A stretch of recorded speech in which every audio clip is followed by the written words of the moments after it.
and broad US pressure tactics. Treasury officials say Tehran has exploited global finance to sell illicit oil and fund military projects.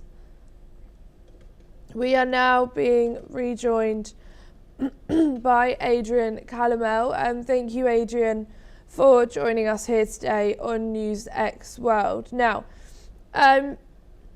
we've just heard that the US Treasury has imposed fresh sanctions on more than 30 individual and companies and who are linked to Iran, and saying that they are funding Iran's military projects. How correct is that, do you think?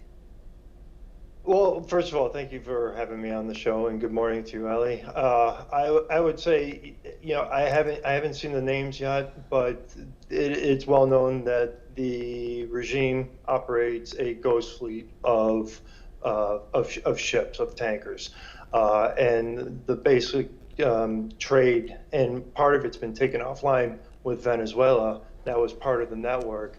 It is a ghost fleet that goes from Iran to China. That's probably who's being targeted here right now, but it's hard to say. In the grand scheme, as far as policy vis-a-vis the Islamic Republic, it's just ratcheting up the pressure a little bit, but it's not going to move the needle any which way. And with these accusations and to these companies, how could it affect them? How could it affect all of these individuals, their companies, that are now having imposed sanctions on them? Well, we have to remember that if you look at the regime's economy, 80% of it's controlled by the IRGC.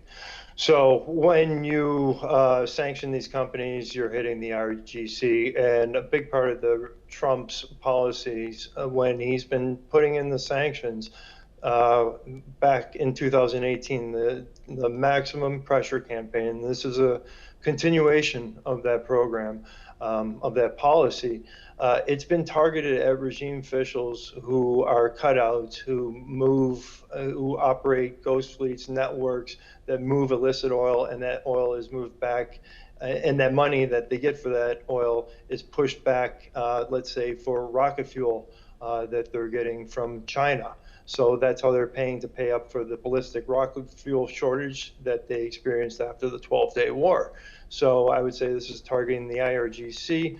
As far as the people are concerned, it doesn't affect them because they're still living at the bottom. Thank you, Adrian. Please don't go too far, as we will be back with you very shortly. In a developing incident on February the 25th, Cuban forces reportedly killed 4 people and wounded 6 others, all of whom were aboard a Florida-registered speedboat that entered Cuban waters and opened fire on a Cuban patrol. According to the Cuban government, the group aboard the boat consisted of anti-government Cubans, and some of them were even previously wanted in Cuba. They came from the United States, allegedly armed with assault rifles, handguns, homemade explosives, ballistic vests, and telescopic sights. The Cuban Interior Ministry has confirmed that an additional Cuban suspect was also detained in connection with the plot. According to initial statements collected from the detainees, the authorities have stated that the group's intention was to infiltrate Cuba for terrorist purposes. The wounded individuals were evacuated and are currently receiving medical care. Among the casualties, was identified as Michael Ortega Casanova, while the other 3 remain unnamed. Now, let's move to reactions from US officials. US Vice President J.D. Vance has expressed the situation, acknowledging that it is being closely monitored. Meanwhile, US Secretary of State Marco Rubio has provided an update, confirming that the Department of Homeland Security and Coast Guards are involved in the investigation. Let's listen in to their statements. So on the second thing, actually, Marco briefed me about 15 minutes ago on it, but we don't know a whole lot of details, and so I'll defer to the White House to provide more updates as we get them. Certainly, a situation that we're monitoring. Hopefully, it's not as bad as we fear it could be, but can't say more because I just don't know more. As it stands now, the Department of Homeland Security, the Coast Guard, others are involved. The majority of the information we still possess is what Cuban authorities are providing, both the public and the U.S. government.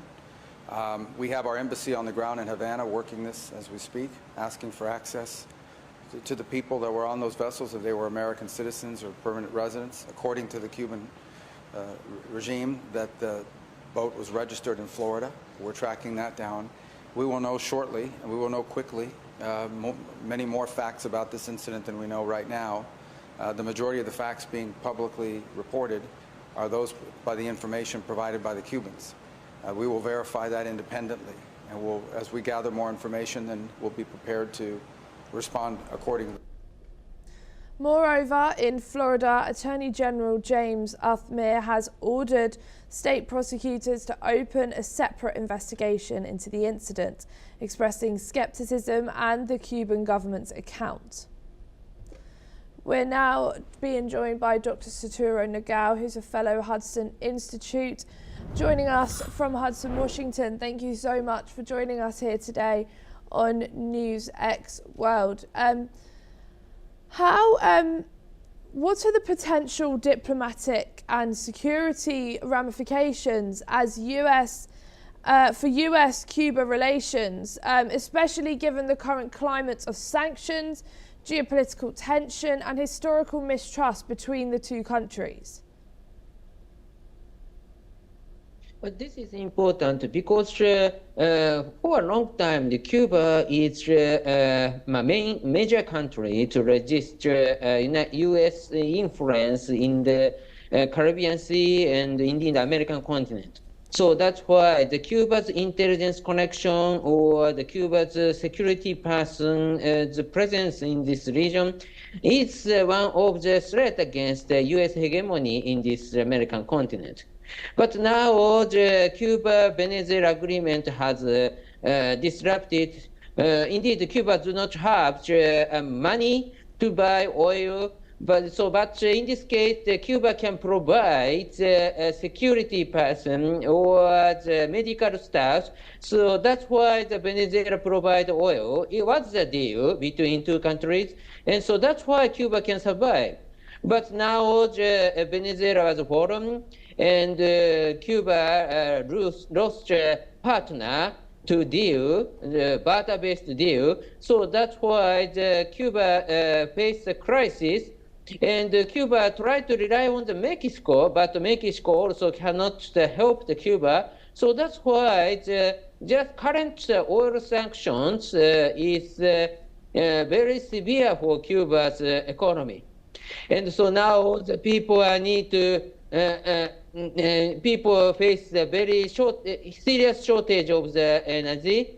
Only some hours per day they can get electronic power.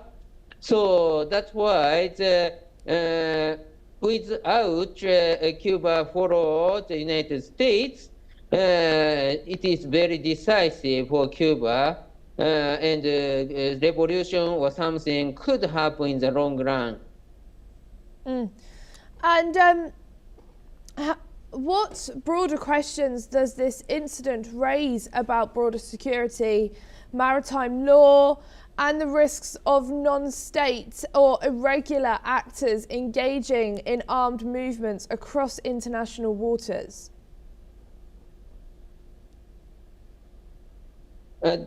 Indeed, this economic sanction is very tough. Because anyway, the source of the oil is Venezuela. And now Venezuela will not export oil to Cuba. So that's why the blockade itself could happen, but that is not so tight. But anyway, the source of this oil has already closed.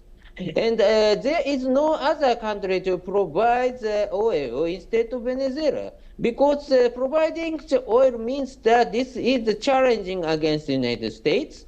And so it is a clear challenge, means that the U.S. will react against these countries. Of course, the tariff is one of the things, but other things also could happen. So that's why it is not easy to do. And geographically, this is the area of the United States, very close proximity and relatively easy to deploy. So that's why countries around Cuba cannot ignore this America's interventions possibility. So that's why this sanction is very strong now. Thank you, Dr. Satoru Nagao, for joining us here today on NewsX World. Thank you. Tensions over Cuba's worsening crisis escalated as US Secretary of State Marco Rubio has stated that Cuba must change drastically to curb mass emigration and improve living conditions. Rubio has blamed the communist leadership for policies that have left the island vulnerable to an energy crisis and worsening humanitarian conditions. Rubio also warned that the US could reinstate restrictions on Venezuelan oil imports to Cuba if Havana violates the spirit of recent US sanctions easing. This highlights Washington's determination to maintain pressure on Cuba even as the US Treasury allows limited sales of Venezuelan oil to Cuba's private sector, excluding government and military entities. However, regardless of these measures, Cuba continues to face severe energy shortages and economic hardship, with power cuts and soaring costs intensifying migration. Meanwhile, regional leaders and humanitarian organizations urge dialogue and assistance to address the deepening crisis, but the US remains firm in its stance, increasing pressure on Cuba's government. We're now being rejoined by Adrian Calamel, who is a fellow Arabian Peninsula Institute and terrorism scholar. Thank you for joining us back here, Adrian, on NewsX World. Does linking potential retightened oil sanctions to Cuba's behaviour risk punishing ordinary citizens, or is it necessary diplomatic lever? If it's done correctly, it's absolutely a diplomatic lever that can be used. And the Trump administration, I think, has been very mindful, as I stated out with the Islamic Republic and how they levy sanctions. And then, as Dr. Nagao rightly pointed out, this is, there is oil going into the country, but it's only going in the private sector. It's just how is it monitored? So it's a little, a little bit fog of sanctions, fog of war. I mean, this is a conflict, a cold conflict, sometimes turning a little hot at times, especially Cuban Missile Crisis, Bay of Pigs type scenarios, and it's only 90 miles off the coast of America. So yes, Venezuela coming offline, that really impacts Cuba. Now all they have for support is China's important for them. Cuba's important for the Chinese. They basically took an old Russian spy base, revamped it, and they're using it as a forward operating spy base 90 miles off the coast. And then it's also been, there's been visits by top officials such as Mohsen Rezai of the Islamic Republic in Cuba right around 2022. So that could change with Venezuela situation, because Iran was part of that illicit oil network, and they now just may be two-way trade between Iran and China. Is it going to hurt the people? I really hope not, but at the end of the day, it's this government that's been really hurting this people for decades upon decades. And Marco Rubio knows best, since his family fled Cuba. So, we'll see what happens. I'm generally not in favor of sanctions, because a lot of times they just hurt the people, or they're not effective because they're just not enforced. I hope that we are going about it the right way this time around. Thank you so much, Adrian, for joining us here today on NewsX World. Thank you. Thank you.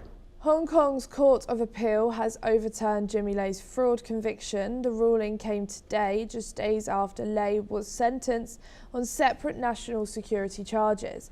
Lei, a prominent pro-democracy media tycoon, had been convicted in December 2022 for breaching lease terms at Apple Daily's headquarters. He concealed the operation of a private company in the building. The court's chief judge, Jeremy Poon, quashed the conviction and set aside the sentence. Lei, who remains in jail, did not attend the hearing. Along with Lei, another defendant, Wong Wei-kyung, had his sentence overturned. We're now being rejoined by Dr. Satoru Nagao. Thank you so much for joining us back here today on NewsX World. Does the quashing of a fraud conviction unrelated to political charges change the narrative around political prosecutions in Hong Kong, or does it underscore deeper systemic issues that, given that Lei's core national security conviction still stands? Anyway, for China, the Jimmy Lai is the symbol of the resistance against the Chinese government. And under the Chinese government rule, resistance itself is a serious crime. And so they believe they must punish him as a symbol of this kind of resistance and show the people what kind of cost the resistance will pay. So that's why in this case, even if his claim is going through in some part, but the final result of these cases could be very serious for him, because the punishment itself is the purpose of this decision in the court. So anyway, serious punishment will come and show China's China's brutality, and the democracy will be dead, and the authoritarian regime is strongest regime they want to show. Thank you so much, Dr. Satoru Nagao, for joining us here today on NewsX World. Thank you. A Hong Kong court has sentenced Guok Yin Sang, 69 years of age, to 8 months in prison under the city's national security law. He was convicted of attempting to access financial assets belonging to his daughter, Anna Kwok, a pro-democracy activist wanted by Hong Kong authorities. Kwok is the first person convicted under this specific offence. His daughter, a leader of the Hong Kong Democracy Council, faces charges of colluding with foreign forces. Authorities have offered a HK $1 million reward for her arrest. Nvidia has delivered a stunning set of quarterly numbers, underscoring the relentless momentum behind the global artificial expansion. The company has reported the fourth quarter revenue of $68.1 billion for the period ending January the 25th, 2026, marking a 73% jump from the same time last year and a 20% rise from the prior quarter. According to reporters, the result comfortably exceeded analysis expectations of $65.7 billion.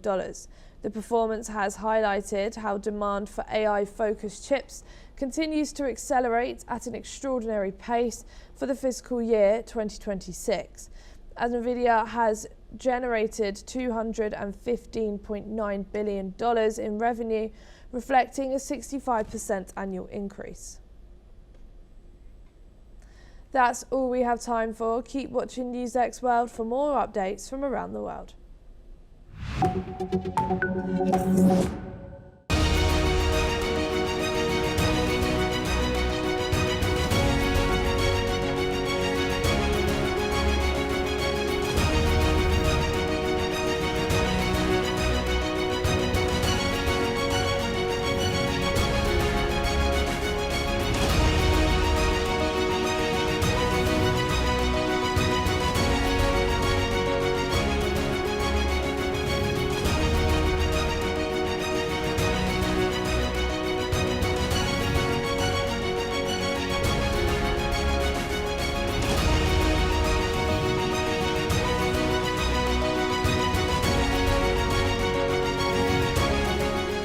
in the midst of death, life persists. In the midst of untruth, truth persists.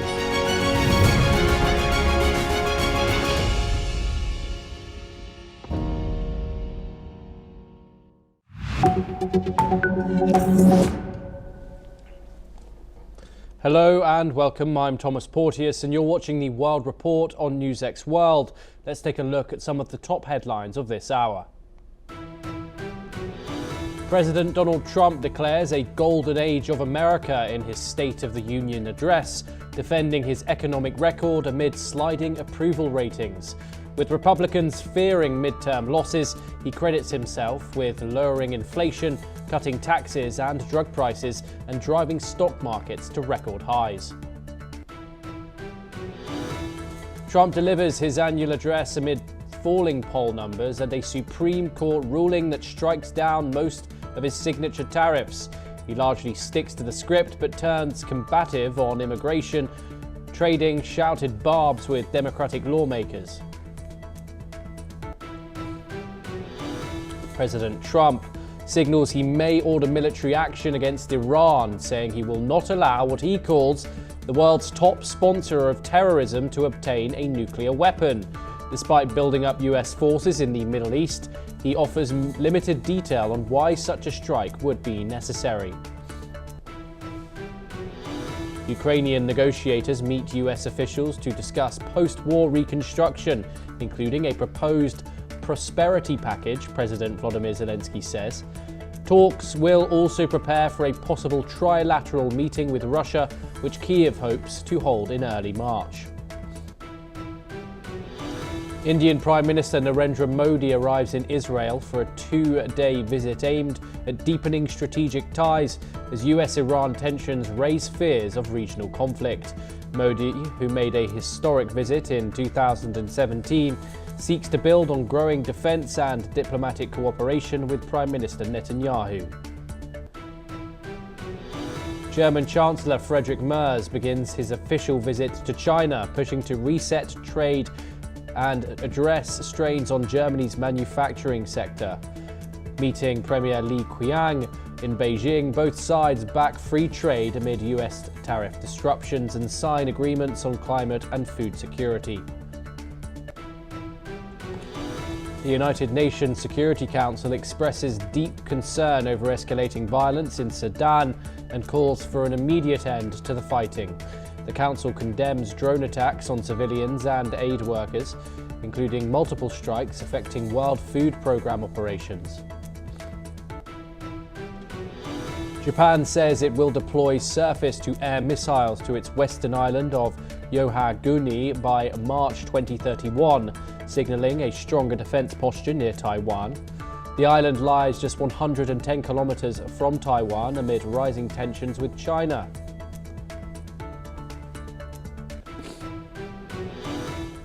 Those are the headlines, but we start this hour with developments coming out of Europe's defining conflict, where Ukrainian President Volodymyr Zelensky has confirmed that Ukraine and the United States will hold bilateral talks in Geneva on February the 26th. These will be led by Ukrainian Defense Minister Rustem Umerov and US negotiators Steve Witkoff and Jared Kushner. The discussions will focus on a prosperity package, with both sides looking to finalize details. Following this, preparations will begin for a trilateral meeting involving Ukraine, the US and Russia, expected in early March. Zelensky also mentioned that a prisoner exchange will be discussed, along with progress on humanitarian issues. Despite tensions in political negotiations, the military track has made significant progress, with ceasefire terms nearing completion. Joining us now is retired Major General A.K. Sawatch, a geostrategic expert, joining us live from New Delhi. Thank you very much, sir, for joining us here on the programme. It's great to have you on. First of all, bilateral talks between the United States and Ukraine. We've seen them before throughout Donald Trump's second term. However, this security guarantees document, what the United States and Ukraine are calling a prosperity package, What are the options of what it might hold here? Obviously, Article 5 of NATO has been ruled out along with the organization's membership. But what will Ukraine be hoping for in that document? No doubt, Thomas, what's happening is that Ukraine cannot join NATO. That's a red line of Russia. So therefore, Ukraine has to find some sort of a security measure, and that's why they are say a security guarantee akin to Article 5 of NATO must be given. And I think that's where process is going on. The US, whereas Europe and NATO will also get involved and give the security guarantee. Now, what is happening is presently with the meeting which should take place tomorrow, basically in Geneva, that is between the US official as well as the defense minister of Ukraine and his team. The US official Steve Witkoff and also Jared Kushner, who is the son-in-law of Donald Trump. Now, what they are likely to discuss is the prosperity package. That is the reconstruction activity. How will it shape? What are the contours of this, especially after the ceasefire comes? Because 70% of the infrastructure of Ukraine has completely been destroyed by the Russian attack, and therefore it needs that the prosperity package should be good enough to take care of the complete reconstruction. Now, as far as Ukraine is thinking that possibly they will able to sort of get about $800 billion of public and private funds in next 10 years. That's what they are thinking they will able to attract. And as per the World Bank, it requires about $588 billion for this reconstruction activity. All said and done, it's not an easy task. There are two issues which are involved. One is there has to be first ceasefire. Now, that's what it is saying, that possibly both the sides are now proceeding towards the ceasefire. There are certain gray area. There are matter of dispute between Russia and Ukraine. Russia red lines are that they want complete Donbas area, that Donetsk and Luhansk, even the one which they have not still under control, and they want to negotiate on Zaporizhzhia nuclear plant, whereas they possibly may able to compromise on Kherson. And at the same time, they want that Ukraine should not join NATO. Whereas the Ukraine saying that if they don't join NATO, they must get a safety guarantee akin to Article 5. And the main important thing where the sticking point is that Ukraine is not ready to give land which is not taken by Russia so far in Donetsk and Luhansk. Now that is the sticking point. Possibly some sort of compromise will be reached. It looks to me like this because the way things are happening, possibly there can be ceasefire. Now this bilateral talk will take place now, and thereafter trilateral talk place in month of March, where Russia will also come in, and some sort of ceasefire guidelines may be finalized.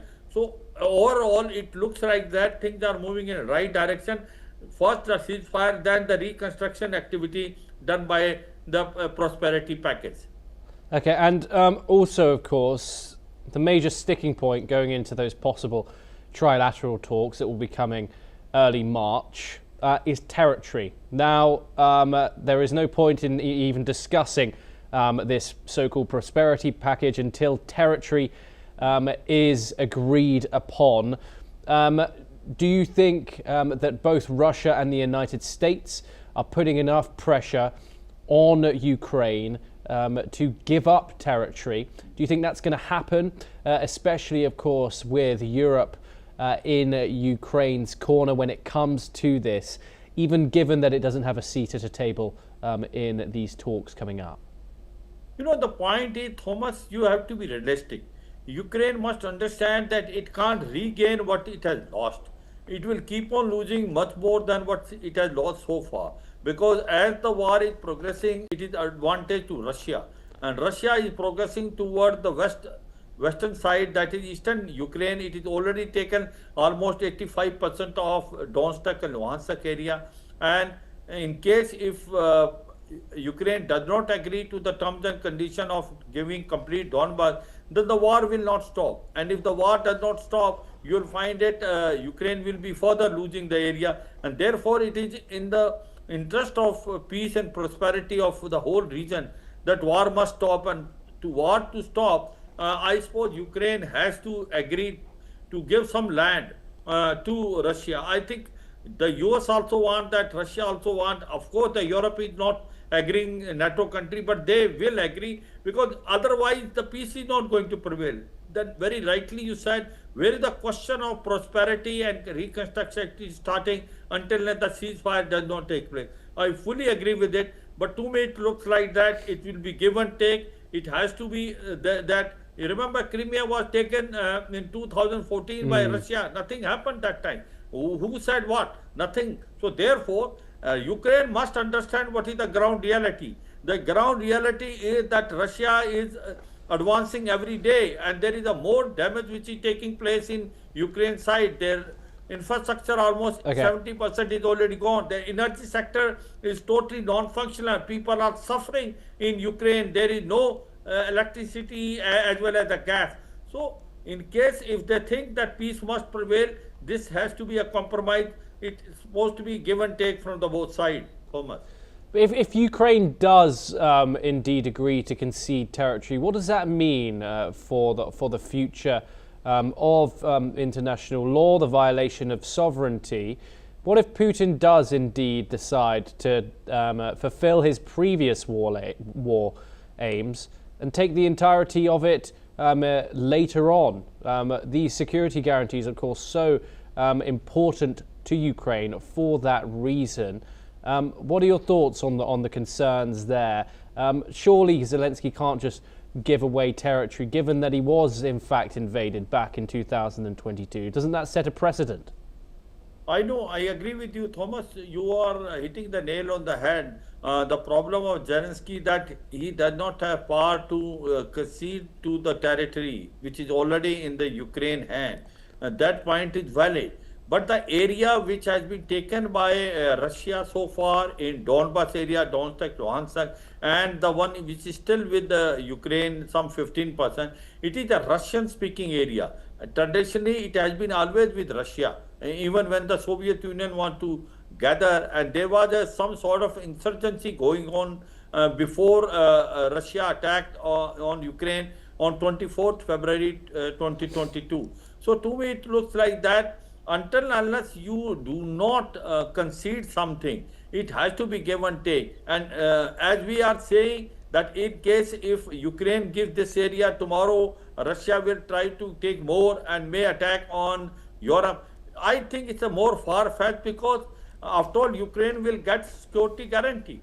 And in case if it get a security guarantee and if Russia attack again, then I'm sure the security guarantee will take care of it. And it will be akin to Article 5 of NATO. So I suppose if we want a peace, there has to be some negotiation. It has to be give and take, and both sides have to concede to each other requirement so that peace prevails. Otherwise, the war will continue. Major General Sawatch, do stay with us as we turn over to a related development coming out of Ukraine. The ambassador, Valery Zalekuzny, has said that the first Ukrainian drone production plant has started its operations in Britain. Zalekuzny has added that Ukraine is fighting a war amid constant missile strikes, infrastructure destruction, and threats to production facilities, and therefore the launch of production in the UK has a deep strategic logic. He also said that this is not a shift of the centre of gravity away from Ukraine, and it's an expansion of our joint capabilities and the creation of a second line of defence that guarantees continuity of production. Now we turn from war in Europe to war in Southeast Asia, where a Myanmar military airstrike on February the 24th killed at least 17 people in the western state of Rakhine, a region in Myanmar plagued by conflict since the 2021 military coup. The strike targeted the village market in Yo Ngu Phnom Gyun township, killing civilians, including children. The Arakan army, which controls much of the Rakhine, condemned the attack and reported that 15 more people were injured. The military's actions have intensified since the junta's power grab, with Rakhine suffering regular airstrikes, a blockade and rising malnutrition due to reduced international aid. Local witnesses described the aftermath of the attack as catastrophic, with destroyed buildings and widespread panic.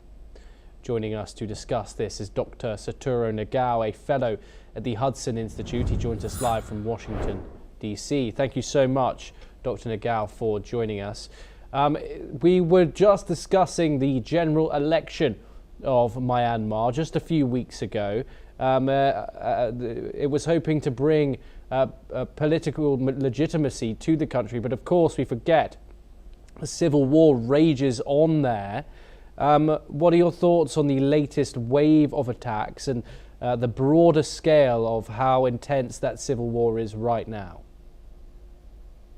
This election is legitimized government, and legitimized government means that they can vote rebellion as a meaningless rebellion or something like that view from the Myanmar government.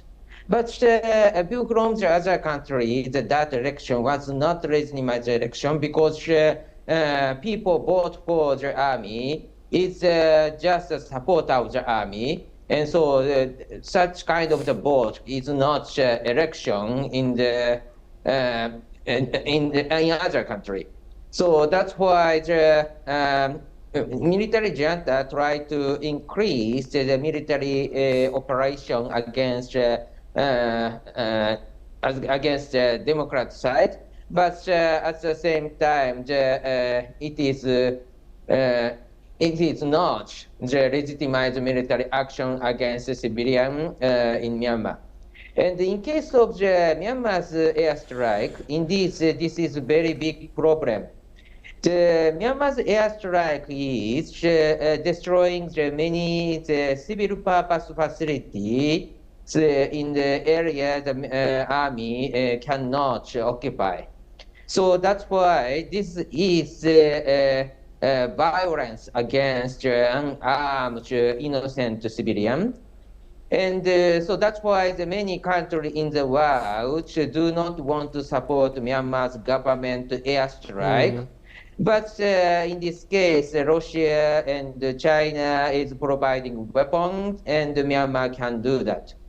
So this airstrike operation itself is one of the representative of the Myanmar's military junta's side, which is they are authoritarian, not respect democracy. So even if they conducted the so-called election, which only Myanmar's military junta supporters vote, it is clear that what Myanmar's military junta did is quite authoritarian style. Yes, and the nature of the way in which the military junta is using its air power. What can you tell us about the sheer brutality that is being used by General Min Aung Hlang's military forces? In this case, their target is important. Target is hospitals, schools. These are the infrastructure of their living. Because if they attack these facilities, people cannot maintain their lifestyle. That's why these people try to escape the area, and the military junta push them outside of the area, and they can occupy it. That's why the target is this infrastructure.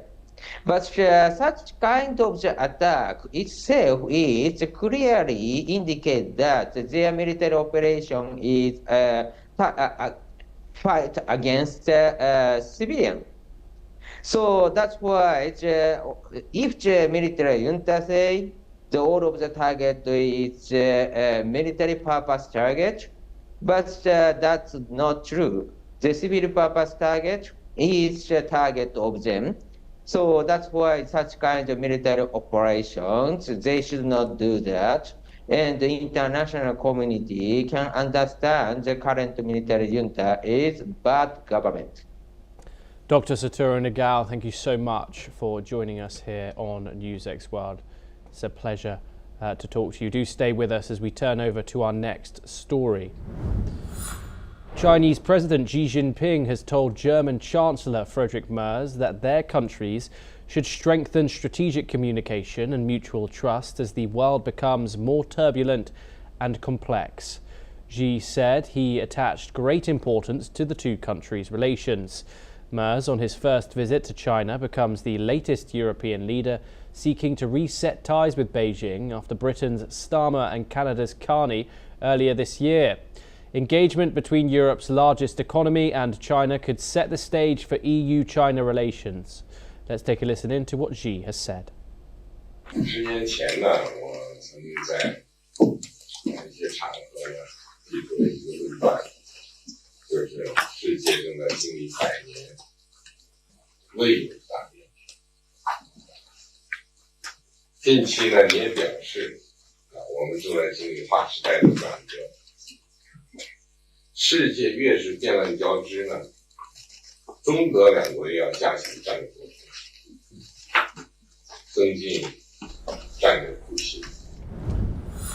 Dr. Nagao joins us once again to discuss this. Dr. Nagao, of course, we've seen some sort of tensions between Germany and China. Johann Wadepool, for example, the foreign minister, postponed his visit earlier this year, citing national security concerns, among others. However, Chancellor Friedrich Merz follows a flurry of Western leaders that have all went to Beijing earlier in the past few months. What can you hope from this visit, and what does this new Western warmth to Beijing signify? View from China and view from Germany, there is a gap. View from China, authoritarian regime is a good regime and the democracy is not good. So in case of the democracy, look at the United States, that they said, President Trump should impose a tariff to many countries. After that, the court in the United States said this is illegal and the tariff is currently is uncertain. This is the democracy, and democracy needs election to choose the government, but every some years they need to change the government. That is also uncertainty, China said. So that's why the China...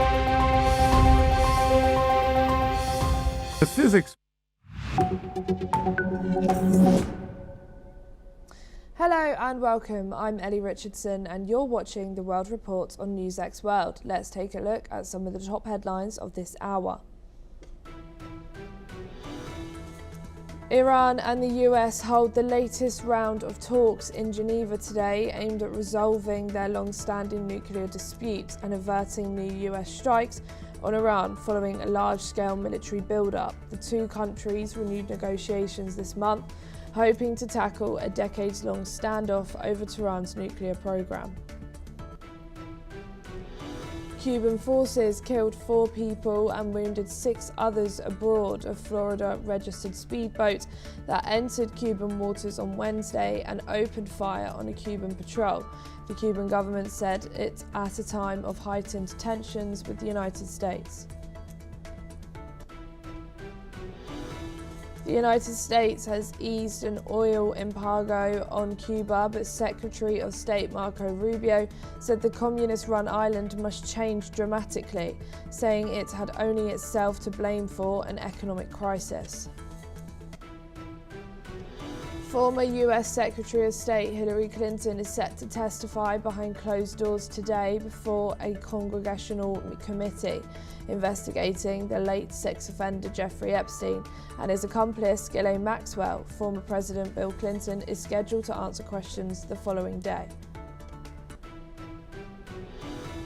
Ukrainian President Vladimir Zelensky has said that he and the US President Donald Trump agreed that the next session of trilateral talks in March on a war settlement should lead to a meeting of the country's leaders.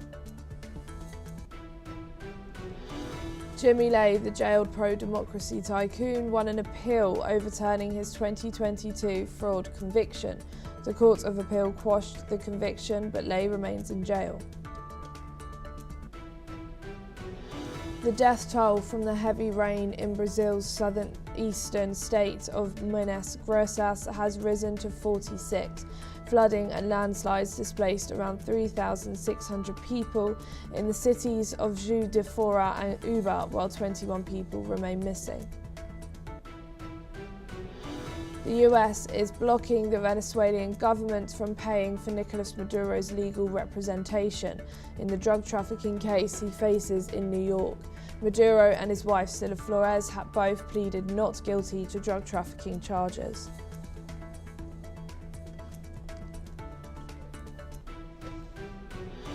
And for your top story this hour, the US claims it has found that Iran has resumed nuclear weapons development.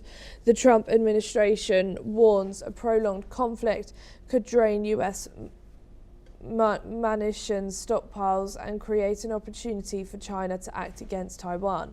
This comes ahead of indirect talks between the US and Iran in Geneva aimed at resolving their nuclear dispute. The two countries resumed negotiations this month, seeking to end the standoff over Tehran's nuclear program.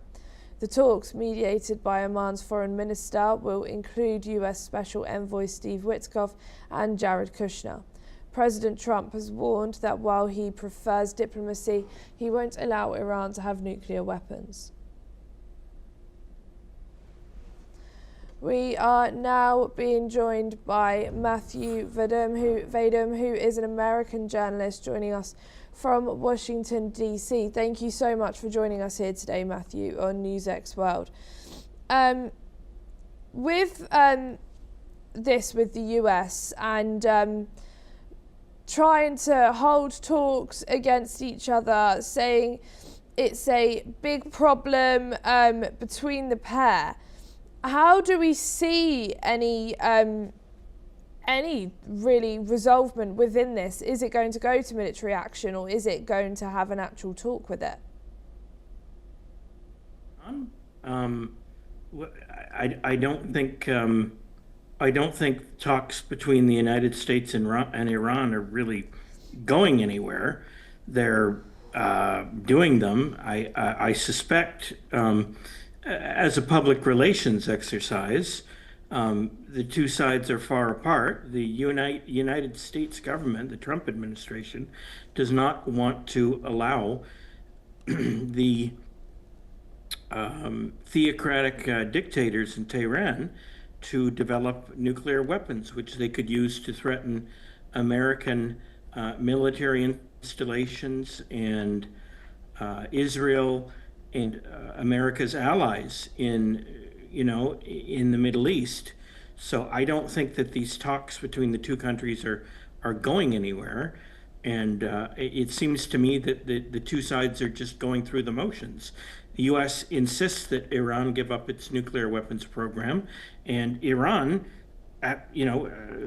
adamantly insists it will not give up its program, that it needs it it argues it needs it for legitimate self-defense purposes.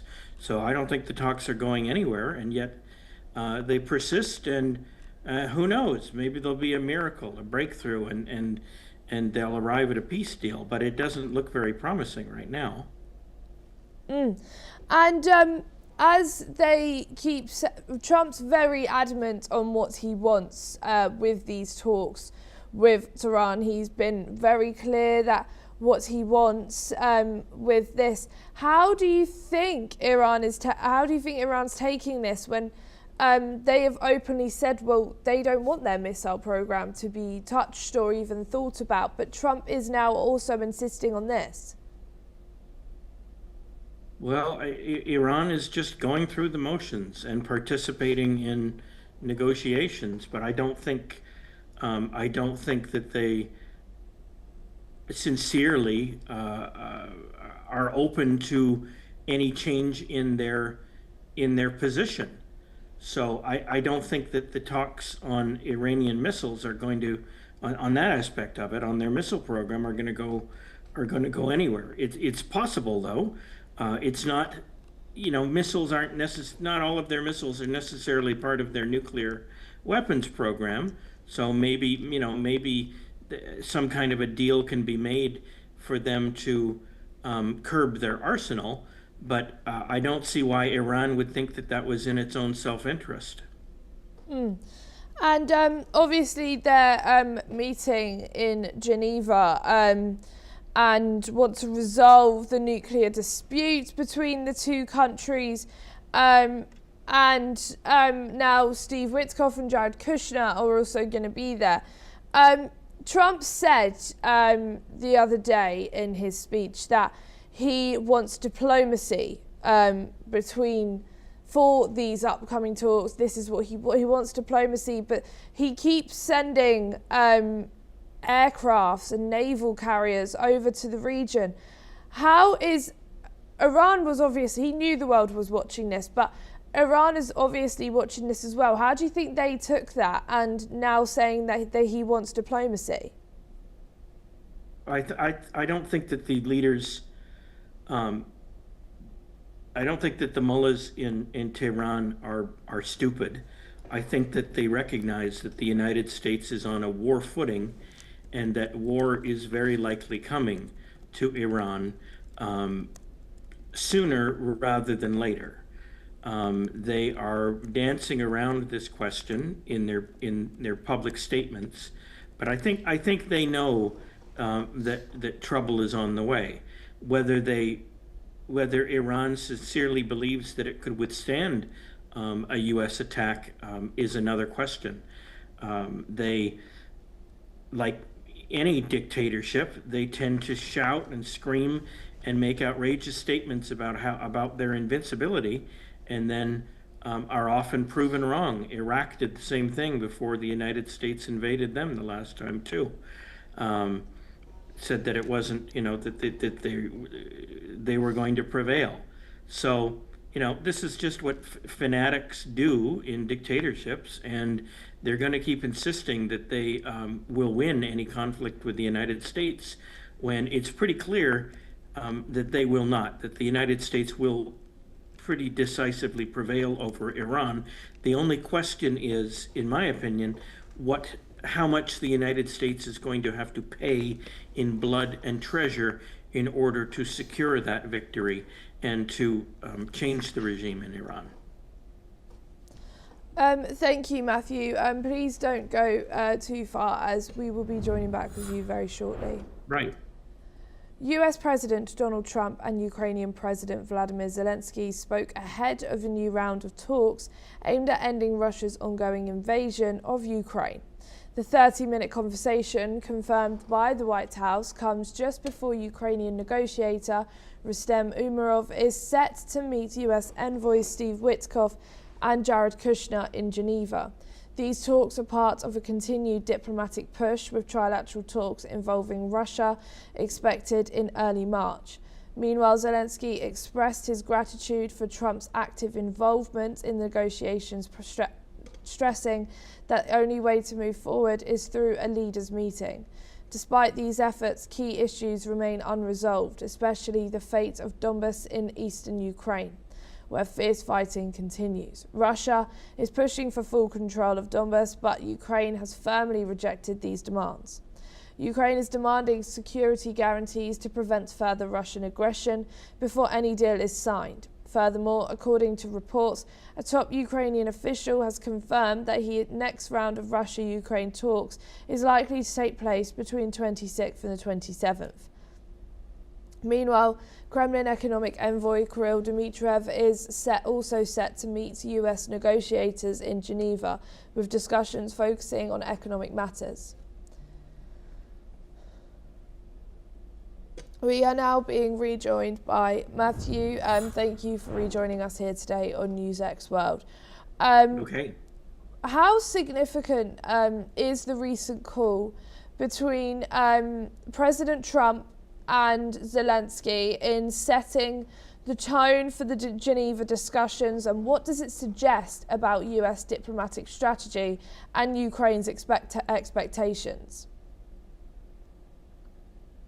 It suggests to me, anyway, that Ukraine is trying to put its best face forward and project strength as it goes into these negotiations, with a view to ending the war that Russia started against it. Ukraine recently has made some territorial gains along the front with Russia. I don't think that necessarily changes the status of the war as being, more or less a stalemate. They've been able to push back Russia a little bit, but it doesn't suggest to me that they're on the verge of suddenly prevailing over Russia and ending the war. The two sides, Russia and Ukraine, still remain far apart. The Land for Peace deal proposed by President Donald Trump would have the United States give up its would have Ukraine give up some of the territories that it already has in that it already conquered, roughly 20% of the country, and would lead. And this would be a major setback for Ukraine, which would has been pretty adamant in insisting that it's not going to give up land in order to secure peace. It wants its territory back, roughly a fifth of the country that Russia has conquered through the use of its military, and it's not going to give up on that. And given that previous rounds of have not produced a breakthrough, what benchmarks or outcomes beyond simply keeping talks alive and saying that they want land, Putin wants land, Zelensky doesn't want to give it, should the international community be looking for to assess whether this latest diplomatic push is making a real headway? It's hard to know, if they're going to make any headway. The other talks haven't really gone anywhere, but it's always possible that they could achieve some sort of a breakthrough. It depends how tired the two sides get of fighting the war that's now been going on for 5 years. The war is not popular in Russia, and Ukraine's resources are being strained. They've had to conscript, older men to fight in their army, and they are running low on resources. So you have to wonder how long their will to fight will continue. But for now, at least President Zelensky of Ukraine is insisting that Ukraine is in this war to win it. I'm not sure that that's possible, but that is their current position. And the Trump administration, President Trump, who fancies himself as a world-class deal maker, wants to achieve peace, and that's why he's been putting the heat on Ukraine to agree to give up some of the land that it lost to Russia in order to secure that peace, even though Ukraine, at least for the time being, is dead set against doing so. Thank you, Matthew. Again, please don't go anywhere, as I will be joining back with you very shortly. Former US Secretary of State Hillary Clinton and former President Bill Clinton are slated to testify this week in a House committee investigation into the activities of the late sex offender Jeffrey Epstein. Hillary Clinton will testify behind closed doors on Thursday, with Bill Clinton scheduled for Friday. The Clintons agreed to cooperate after lawmakers moved to hold them in contempt for refusing to testify earlier. Though there is no evidence linking the Clintons directly to Epstein's crimes, Bill Clinton's ties to Epstein's have been documented. He has reportedly visited the White House multiple times in the 1990s and flew several times on Epstein's private jet after leaving once office. Newly released photos have also shown Clinton in social settings with Epstein and his associates, including images in a hot tub with a redacted woman and also in a pool with Ghislaine Maxwell. But the Clintons have maintained that they had no knowledge of Epstein's criminal activities. Meanwhile, Republican committee members, including Chairman James Comer, have promised to make this transcript of Clinton's depositions public. They've also stated that the committee will be looking into Epstein's connections to the Clinton Foundation and the Clinton Global Initiative. We are now being rejoined again by Matthew. Thank you for joining us back here. How might the unfolding Epstein files investigation and the Clintons' testimony shape broader public perceptions of political elites, especially considering the release of millions of documents and ongoing debate over transparency versus privacy in such a high-profile case? Well, the Clintons are going to be testifying before Congress soon regarding the Epstein files and what they know about Jeffrey Epstein. They don't. I'm not sure what you mean about transparency, but I know that Bill Clinton was apparently a close friend of Jeffrey Epstein for many years, and there's many pictures of him cavorting, partying with Jeffrey Epstein. And that's not evidence necessarily that he did anything illegal, but Congress has a lot of questions that they want to ask him about his involvement with Jeffrey Epstein, who's now a notorious sex trafficker. And there are many questions that people have about how politicians and celebrities and people, important people, cavorted with Jeffrey Epstein over the years. People want answers to these questions.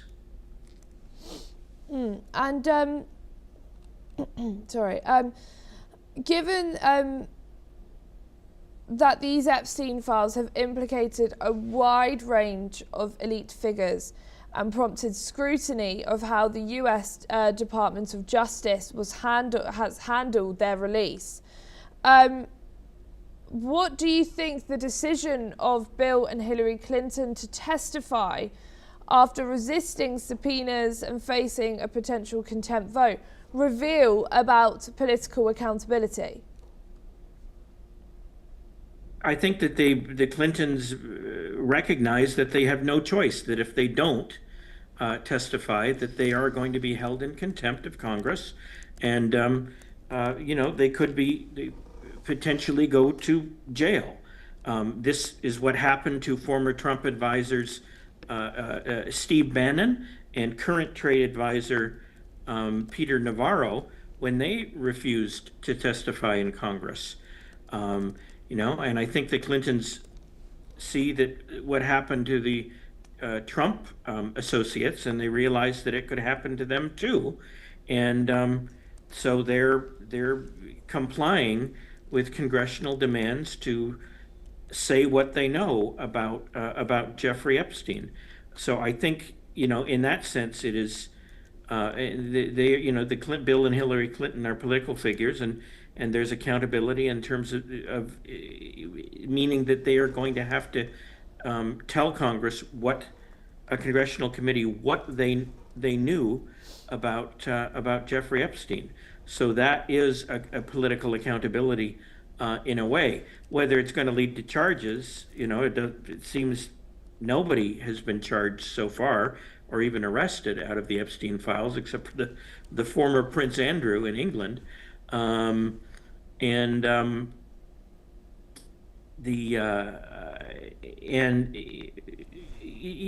This is political accountability of a sort.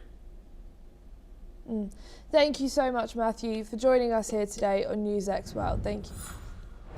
Indian Prime Minister Narendra Modi is in Israel for a 2-day visit aimed at strengthening trade and defence ties between the two countries.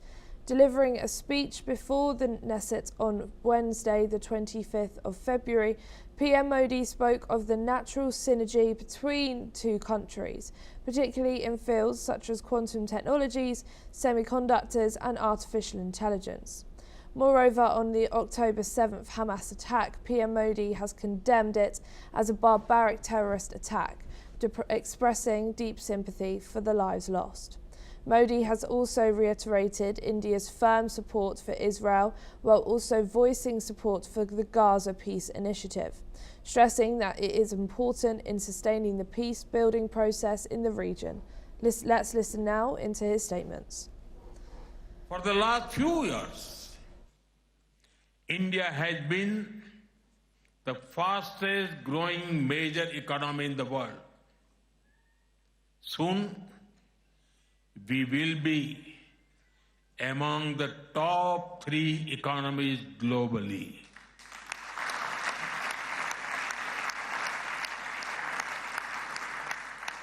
At the same time, Israel is a powerhouse of innovation and technological leadership.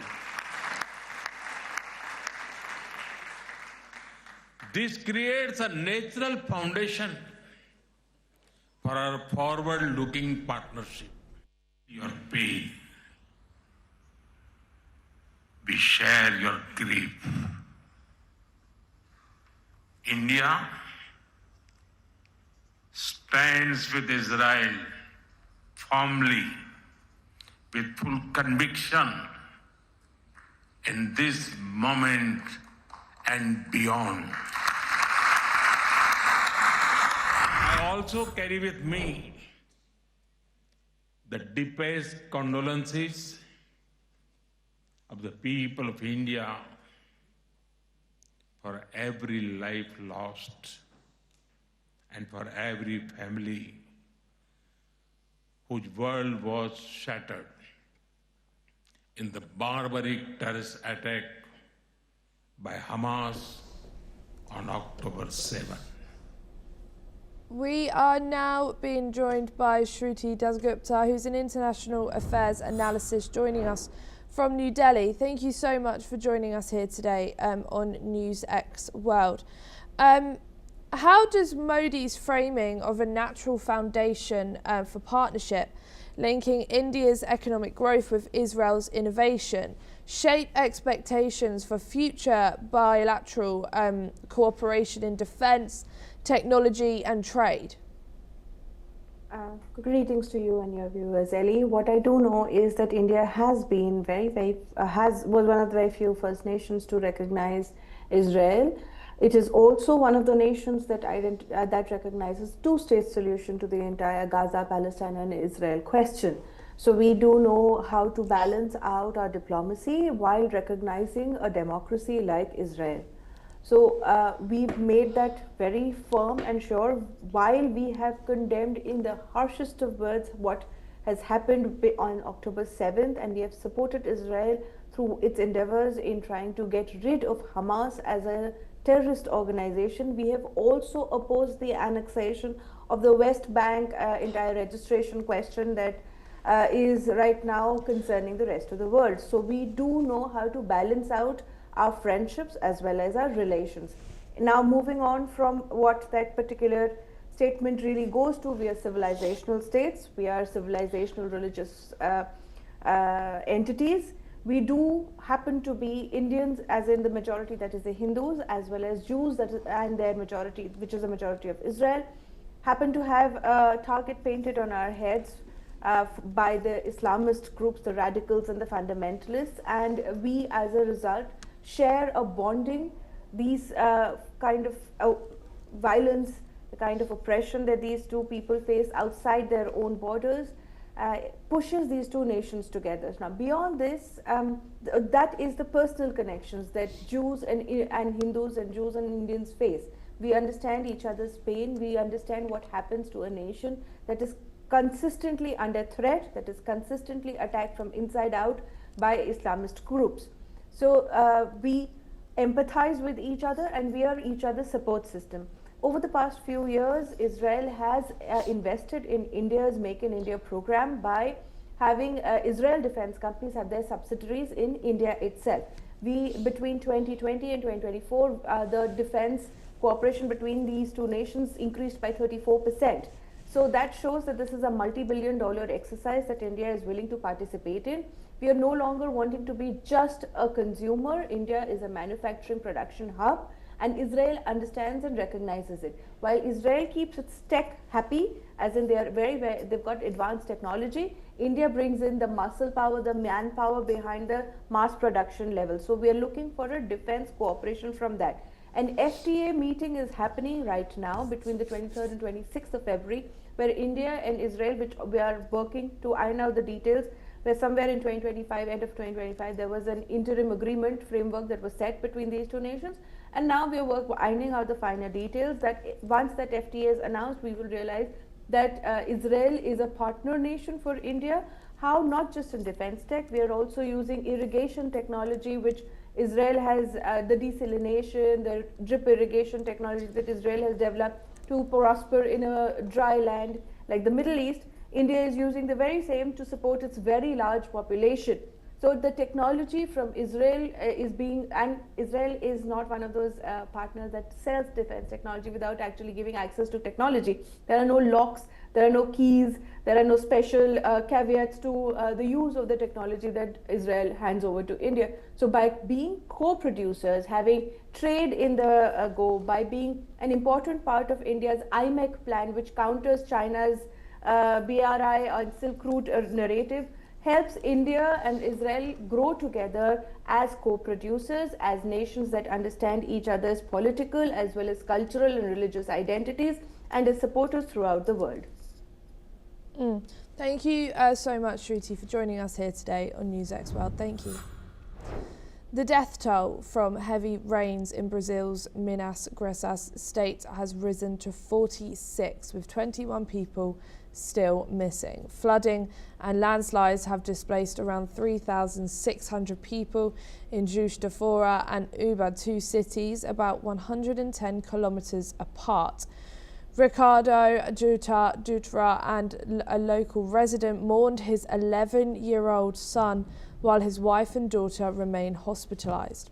Authorities have sped up relief efforts, sending national defense professionals and health agents. Juiz de Fora's mayor urged residents in high-risk areas to seek shelter as the city remains in a state of calamity.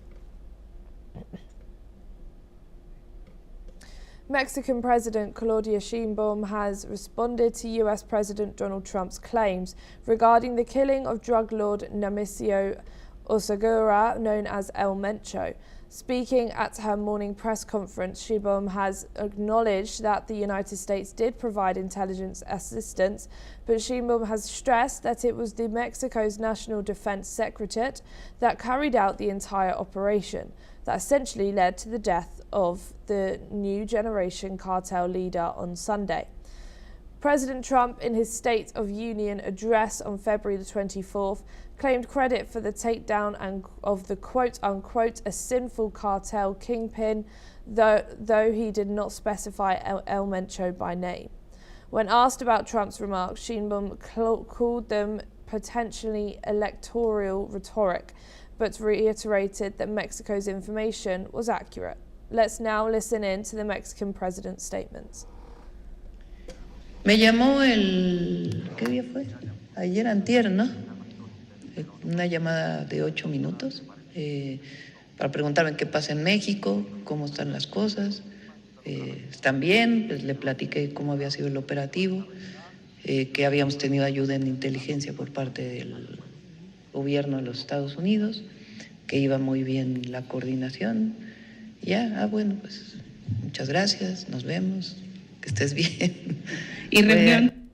A US Senate committee next week will consider for extending the planned life of the International Space Station by 2 years to give companies more time to develop a replacement for one of the few changes to NASA bill focused on rivaling China's growing footprint in space. The Senate Committee on Commerce, Science and Transportation plans to take up legislation on March the 4th that would amend a NASA authorization bill that the ISS expansion and add a requirement that NASA build a base on its moon surface as part of its Artemis program. That's all we have time for. Keep watching NewsX World for more news updates from around the world.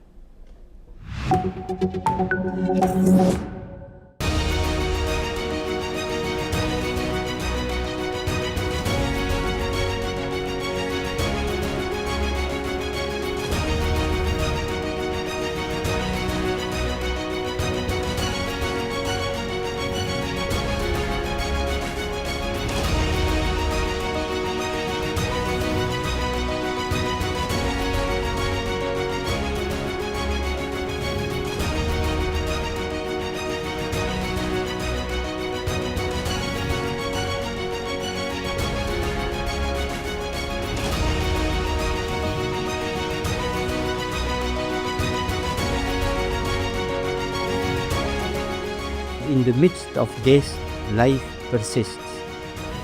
In the midst of untruth, truth persists.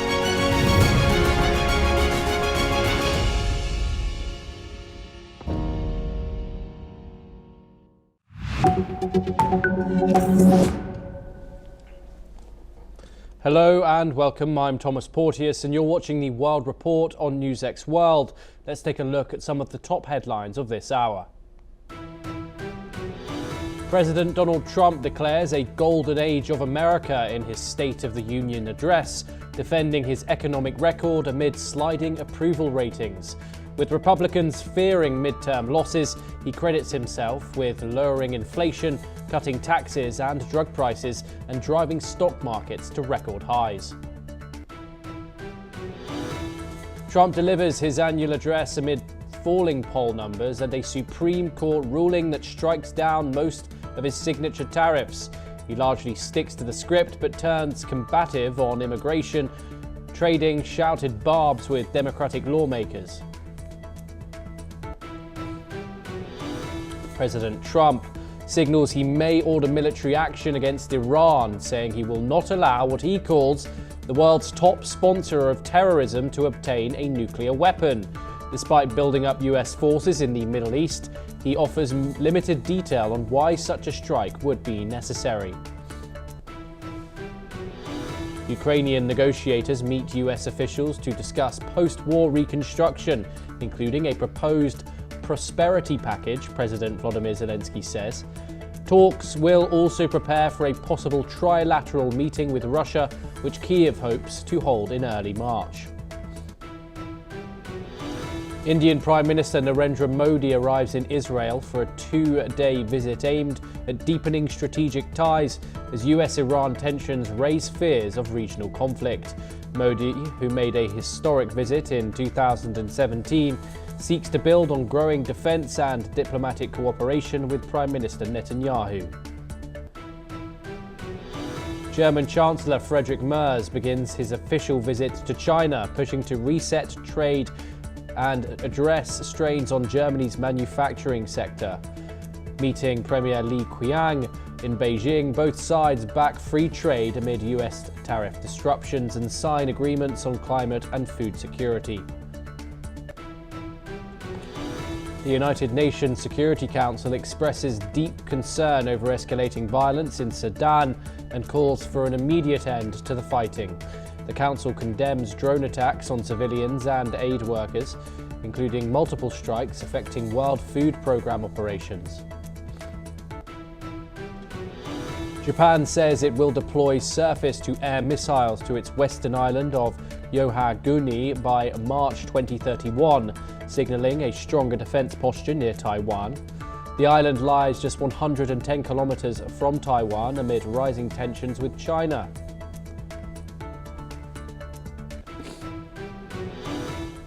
Those are the headlines, but we start this hour with developments coming out of Europe's defining conflict, where Ukrainian President Volodymyr Zelensky has confirmed that Ukraine and the United States will hold bilateral talks in Geneva on February the 26th. These will be led by Ukrainian Defense Minister Rustem Urumov and US negotiators Steve Witkoff and Jared Kushner. The discussions will focus on a prosperity package, with both sides looking to finalise details. Following this, preparations will begin for a trilateral meeting involving Ukraine, the US and Russia, expected in early March. Zelensky also mentioned that a prisoner exchange will be discussed, along with progress on humanitarian issues. Despite tensions in political negotiations, the military track has made significant progress, with ceasefire terms nearing completion. Joining us now is retired Major General A.K. Sawatch, a geostrategic expert, joining us live from New Delhi. Thank you very much, sir, for joining us here on the programme. It's great to have you on. First of all, bilateral talks between the United States and Ukraine. We've seen them before throughout Donald Trump's second term. However, this security guarantees document, what the United States and Ukraine are calling a prosperity package. What are the options of what it might hold here? Obviously, Article 5 of NATO has been ruled out along with the organisation's membership. But what will Ukraine be hoping for in that document? No doubt, Thomas. What's happening is that Ukraine cannot join NATO. That's a red line of Russia. So therefore, Ukraine has to find some sort of a security measure, and that's why they are say a security guarantee akin to Article 5 of NATO must be given.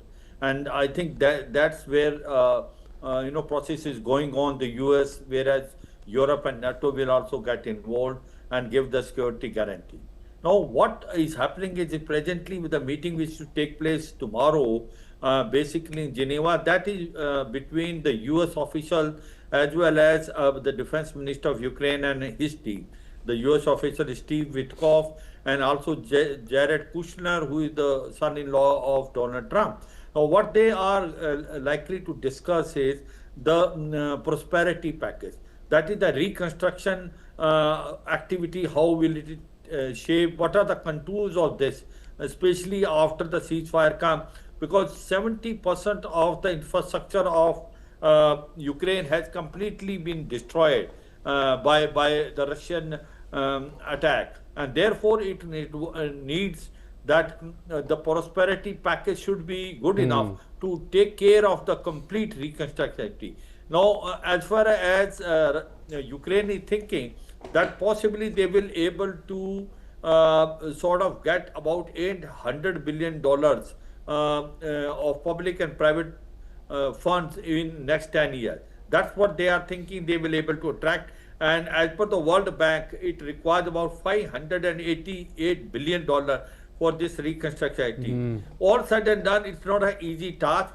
There are two issues which are involved. One is there has to be first ceasefire.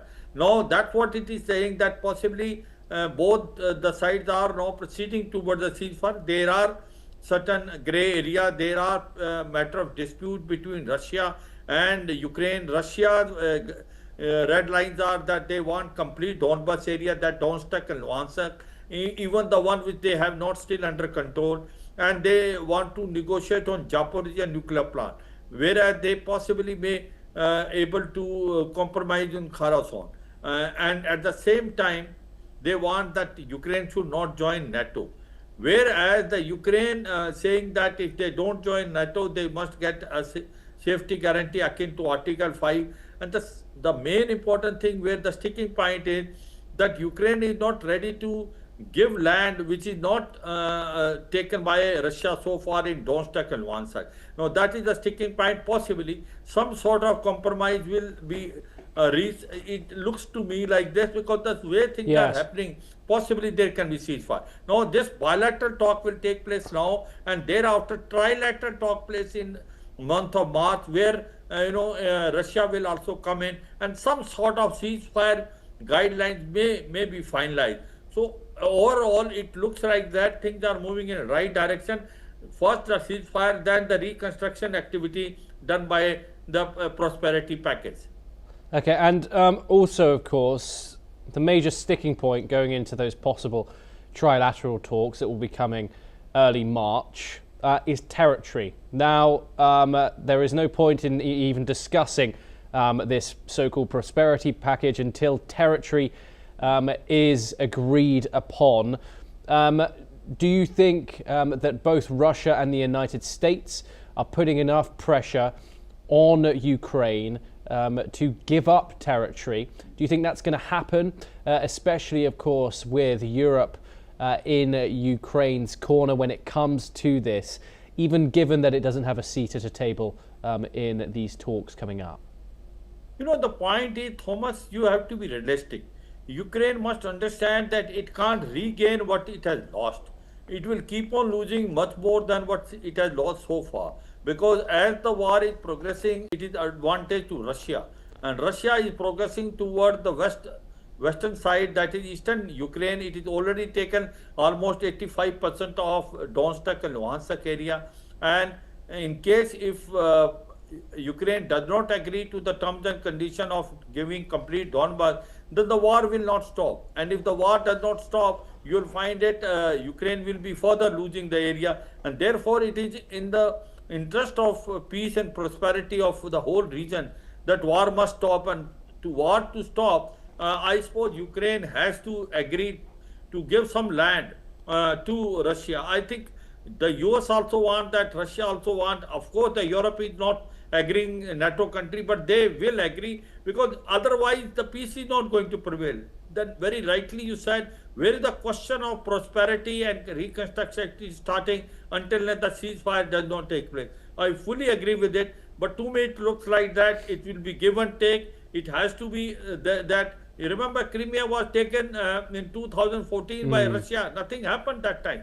Who said what? Nothing. So therefore, Ukraine must understand what is the ground reality. The ground reality is that Russia is advancing every day, and there is a more damage which is taking place in Ukraine side. Their infrastructure almost 70% is already gone. The energy sector is totally non-functional. People are suffering in Ukraine. There is no electricity as well as the gas. So in case if they think that peace must prevail, this has to be a compromise. It's supposed to be give and take from the both sides, Thomas. If Ukraine does indeed agree to concede territory, what does that mean for the future of international law, the violation of sovereignty? What if Putin does indeed decide to fulfill his previous war aims and take the entirety of it later on?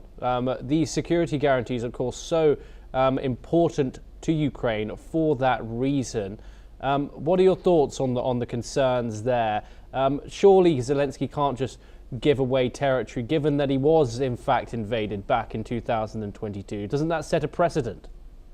I know, I agree with you, Thomas. You are hitting the nail on the head. The problem of Zelensky that he does not have power to concede to the territory which is already in the Ukraine hand. That point is valid. But the area which has been taken by Russia so far in Donbas area, Donetsk, Luhansk, and the one which is still with the Ukraine, some 15%, it is a Russian-speaking area. Traditionally, it has been always with Russia. Even when the Soviet Union want to gather, and there was some sort of insurgency going on before Russia attacked on Ukraine on 24th February 2022.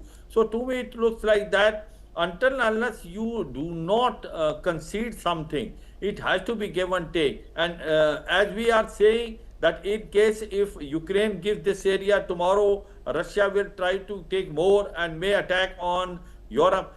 I think it's a more far-fetched, because after all, Ukraine will get security guarantee. And in case if it get a security guarantee and if Russia attack again, then I'm sure the security guarantee will take care of it. And it will be akin to Article 5 of NATO. So I suppose if we want a peace, there has to be some negotiation. It has to be give and take, and both sides have to concede to each other requirement so that peace prevails. Otherwise, the war will continue. Major General Sawatch, do stay with us as we turn over to a related development coming out of Ukraine. The ambassador, Valery Zalekuzny, has said that the first Ukrainian drone production plant has started its operations in Britain. Zalekunsny has added that Ukraine is fighting a war amid constant missile strikes, infrastructure destruction and threats to production facilities, and therefore the launch of production in the UK has a deep strategic logic. He also said that this is not a shift of the centre of gravity away from Ukraine, and it's an expansion of our joint capabilities and the creation of a second line of defence that guarantees continuity of production. Now we turn from war in Europe to war in Southeast Asia, where a Myanmar military airstrike on February the 24th killed at least 17 people in the western state of Rakhine, a region in Myanmar plagued by conflict since the 2021 military coup. The strike targeted the village market in Yo Ngu Phnom Gyun township, killing civilians, including children. The Arakan army, which controls much of the Rakhine, condemned the attack and reported that 15 more people were injured. The military's actions have intensified since the junta's power grab, with Rakhine suffering regular airstrikes, a blockade and rising malnutrition due to reduced international aid. Local witnesses described the aftermath of the attack as catastrophic, with destroyed buildings and widespread panic. Joining us to discuss this is Dr. Satoru Nagao, a fellow at the Hudson Institute. He joins us live from Washington, D.C. Thank you so much, Dr. Nagao, for joining us. We were just discussing the general election of Myanmar just a few weeks ago. It was hoping to bring political legitimacy to the country, but of course we forget a civil war rages on there. What are your thoughts on the latest wave of attacks and the broader scale of how intense that civil war is right now? This election is legitimized government, and legitimized government means that they can vote rebellion as a meaningless rebellion or something like that view from the Myanmar government. But a view from the other country, that election was not legitimized election because people vote for the army. It's just a support of the army. And so such kind of the vote is not election in the in other country. So that's why the military junta tried to increase the military operation against the Democrat side, but at the same time, it is not the legitimized military action against the civilian in Myanmar. And in case of the Myanmar's airstrike, indeed, this is a very big problem. The Myanmar's airstrike is destroying many civil purpose facilities in the area the army cannot occupy. So that's why this is violence against unarmed innocent civilian. And so that's why the many countries in the world do not want to support Myanmar's government airstrike. But in this case, Russia and China is providing weapons, and Myanmar can do that. So this airstrike operation itself is one of the representative of the Myanmar's military junta's side, which is they are authoritarian, not respect democracy. So even if they conducted the so-called election, which only Myanmar's military junta support vote, it is clear that what Myanmar's military junta did is quite authoritarian style. Yes, and the nature of the way in which the military junta is using its air power. What can you tell us about the sheer brutality that is being used by General Min Aung Hlaing's military forces? In this case, their target is important. Target is hospitals, schools. These are the infrastructure of the living.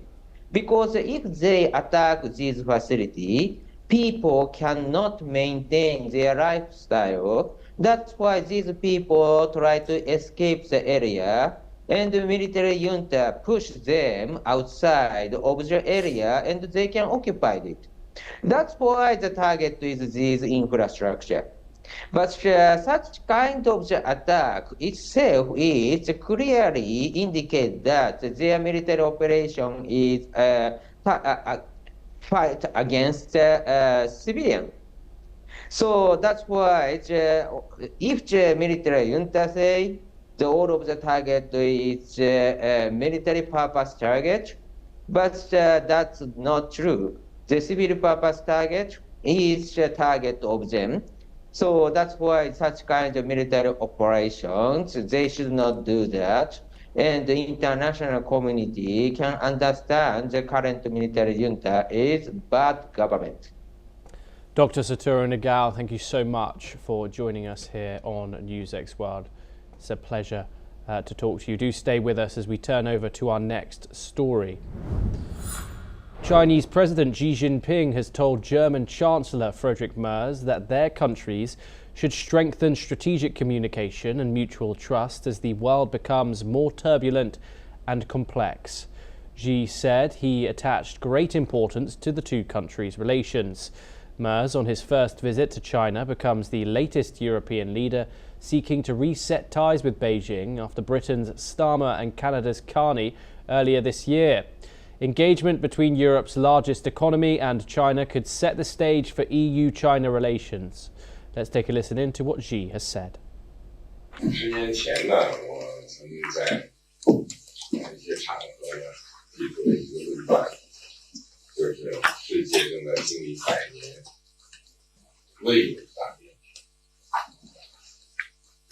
近期呢，你也表示我们正在经历划时代的转折。世界越是变乱交织呢，中德两国要加强战略沟通，增进战略互信。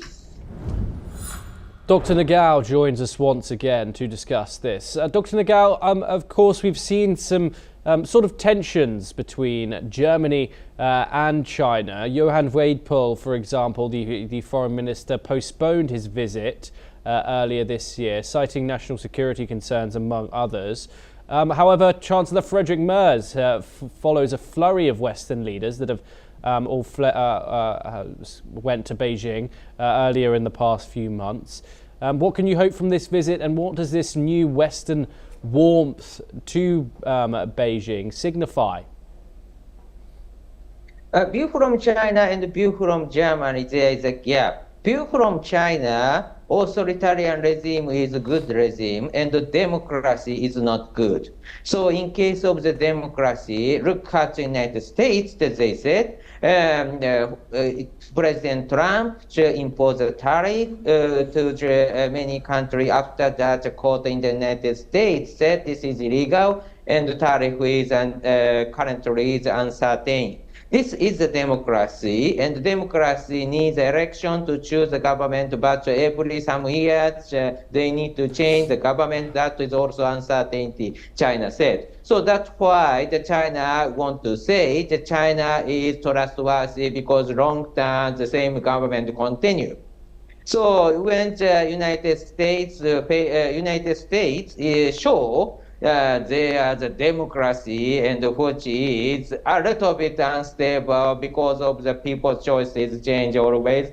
But so view from China, this is a chance to expand influence. But view from Germany, this democratic instability is a good thing. Because the people's opinion is reflected, that's why democracy is uncertain. And this uncertainty means that opinion is reflected. So that's why this is the opinion of the people. And if Germany choose a side between the US or China, it is clear that Germany choose the United States as an ally. So that's why when Germany faced some problem with the United States, because they want to cooperate with the United States as a tactics, as a pressure to the United States, Germany want to cooperate with China and ask the United States, is it okay for you? That is a message. But indeed, the real opinion of the Germany is very clear. Germany is the US side, not the China side. So that's why even if the China try to exploit the situation to expand influence to the Germany, indeed Germany will not reply, could happen. Yes, Dr. Saturno Nagao, thank you so much for joining us. We'll continue to cover that visit as MERS continues his 2-day visit to China over the next 48 hours. But now we move finally to Europe, where France has appointed Christophe Leriboul as the new head of the Louvre following a series of challenges, including a major jewelry heist and staff strikes. Leriboul is a renowned 18th century art historian who previously led the Palace of Versailles and other prestigious museums like Musée d'Orsay and Orangerie. According to reports, his task will be to modernize and secure the Louvre after the October heist, which exposed serious security flaws, and to address ongoing strikes, leaks and fraud investigations. A government report last year urged the museum to prioritize security and infrastructure improvements over acquisitions. Well, that's all that we have time for this hour. Keep watching NewsX World for more international news updates.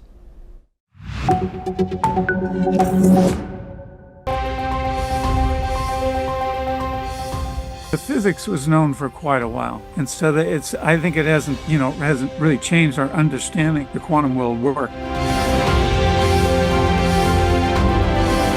Our job with the James Webb Space Telescope was to look as far back in time as we could to see the universe as it was young.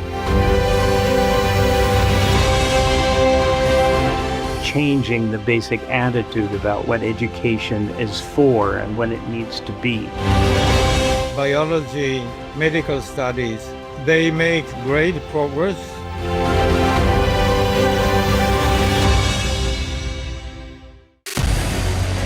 What we can do as the Interparliamentary Union to strengthen democracy, to promote human rights, to ensure that humanitarian law is respected.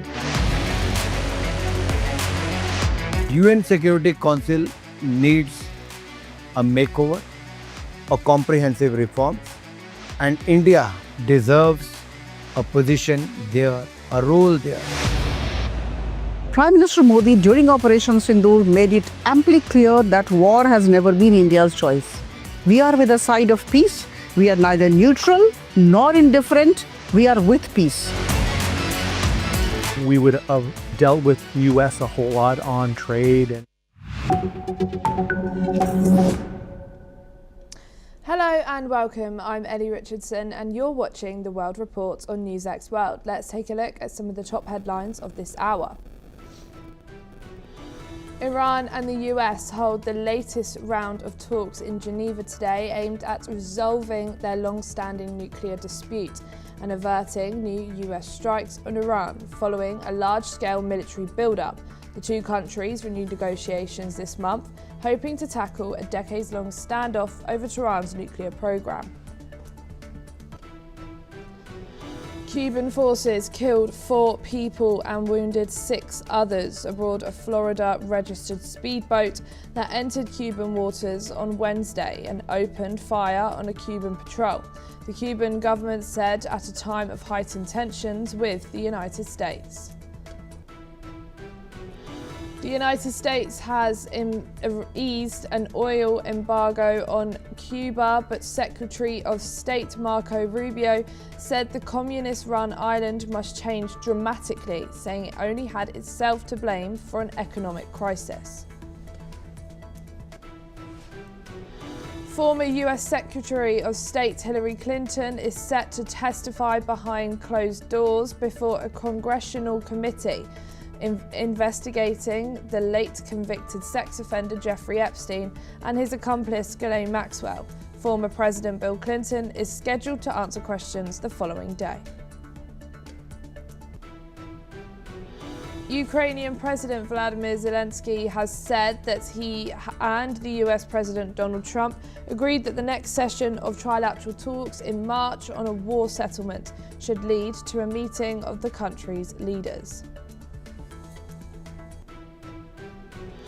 Jimmy Lai, the jailed pro-democracy tycoon, won an appeal overturning his 2022 fraud conviction.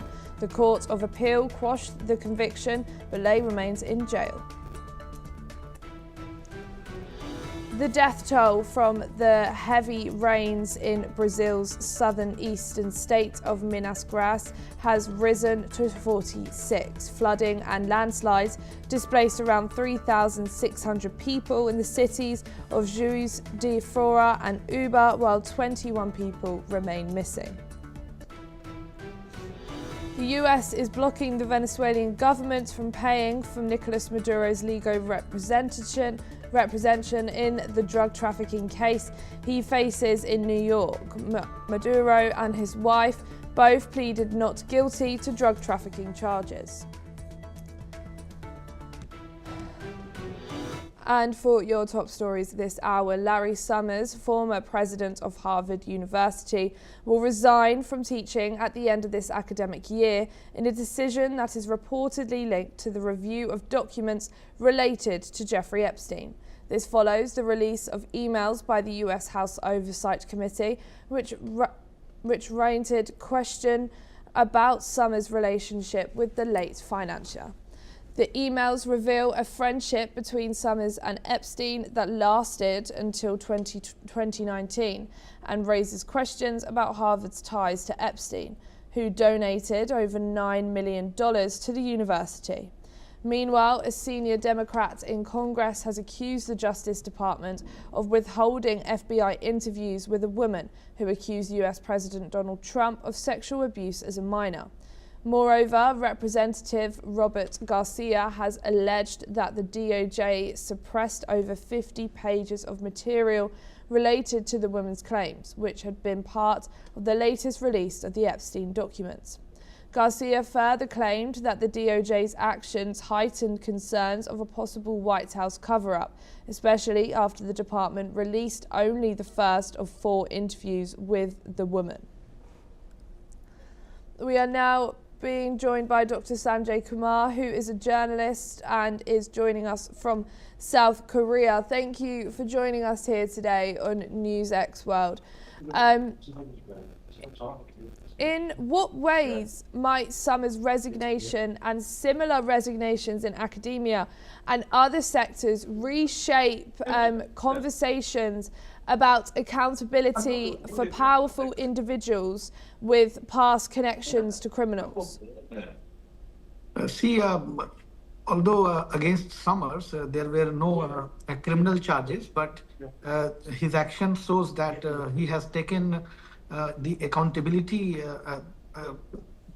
into his decision, and he doesn't want to sound like a non-responsible person who has no good hope for the future-oriented,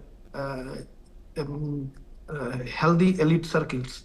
And that is why, in order to protect the image of the institutions and in order to protect the institution from the controversies, he has taken this step. And how do these developments intersect with ongoing congressional scrutiny of Epstein's networks, including hearings involving other political figures, and what implications does that have for public trust in political and academic institutions? Yeah. Actually, it has raised eyebrows in many elite circles and the academic circles, and not just Harvard University, but there were other universities in the world as well who had been facing this. And because of that, in post-Epstein file era, it is presumed by the analysts that many universities would be very strategic in saving the image of their universities and the academia. And that is why this sort of action is very critical and very important. And its substantial effects are likely in coming days. And we've just heard that the Democrats are saying that there are still documents released that have Donald Trump included that were missing from this latest drop of Epstein files. What are the legal and ethical implications if it's true that the US Department of Justice has withheld or excluded FBI interview records, including more than 50 pages from the publicly released Epstein files that relate to allegations against President Donald Trump? See, that would have a kind of legal battle, and many experts and even legal experts are looking into it. They are analyzing right now. So we have to wait some more days in order to conclude anything on this. But of course, there are views that it should not be used either in support or against Trump, and that is where this justice system in the United States comes into, and both the sides, I mean, pro-Trump and anti-Trump, those both forces are trying it not to be politically polarized. And that is the situation right now.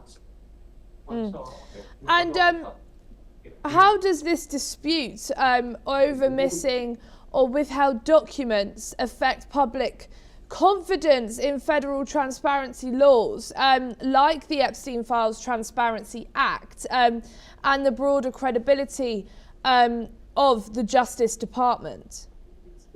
See, it raises concerns in terms of public trust, because when you have these missing cases, then it affects the trust of public in the system, and especially in a trust-based system of United States. It is really alarming, because it has been an example of democracy. It has been an example of information sharing, the ecosystem of system that they used to have. So no, it raises comprehensive concerns, and that is why the public trust needs to be upheld. And I'm sure that the civil societies are looking very closely to all these developments. Thank you, Dr. Sanjay, but please don't go too far, as we will be joining back with you very shortly. North Korean leader Kim Jong-un has stated that the Pyongyang is willing to get along with the United States, but only if Washington officially recognizes North Korea's nuclear status. Speaking after the country concluded its 9th Party Congress, Kim emphasized that if the US respects North Korea's current nuclear status and ends its hostile policies, there is no reason for tensions to persist. This statement, broadcast by state media KCNA, came as North Korea held a military parade to commemorate the Congress. Kim also reaffirmed that North Korea has irreversibly established itself as a nuclear power. The conclusion of the 9th Congress, marked by Kim's remarks, represents a pivotal moment in North Korea's political and military development. These developments come amid growing global concerns over North Korea's nuclear ambitions and its ongoing defiance of international sanctions. Regardless, North Korea remains firm in its stance, signaling that its nuclear capabilities are non-negotiable. Meanwhile, international discussions continue, but tensions between North Korea and the West show no signs of easing. We are now being rejoined by Dr. Sanjay Kumar. Thank you for rejoining us back here on NewsX World.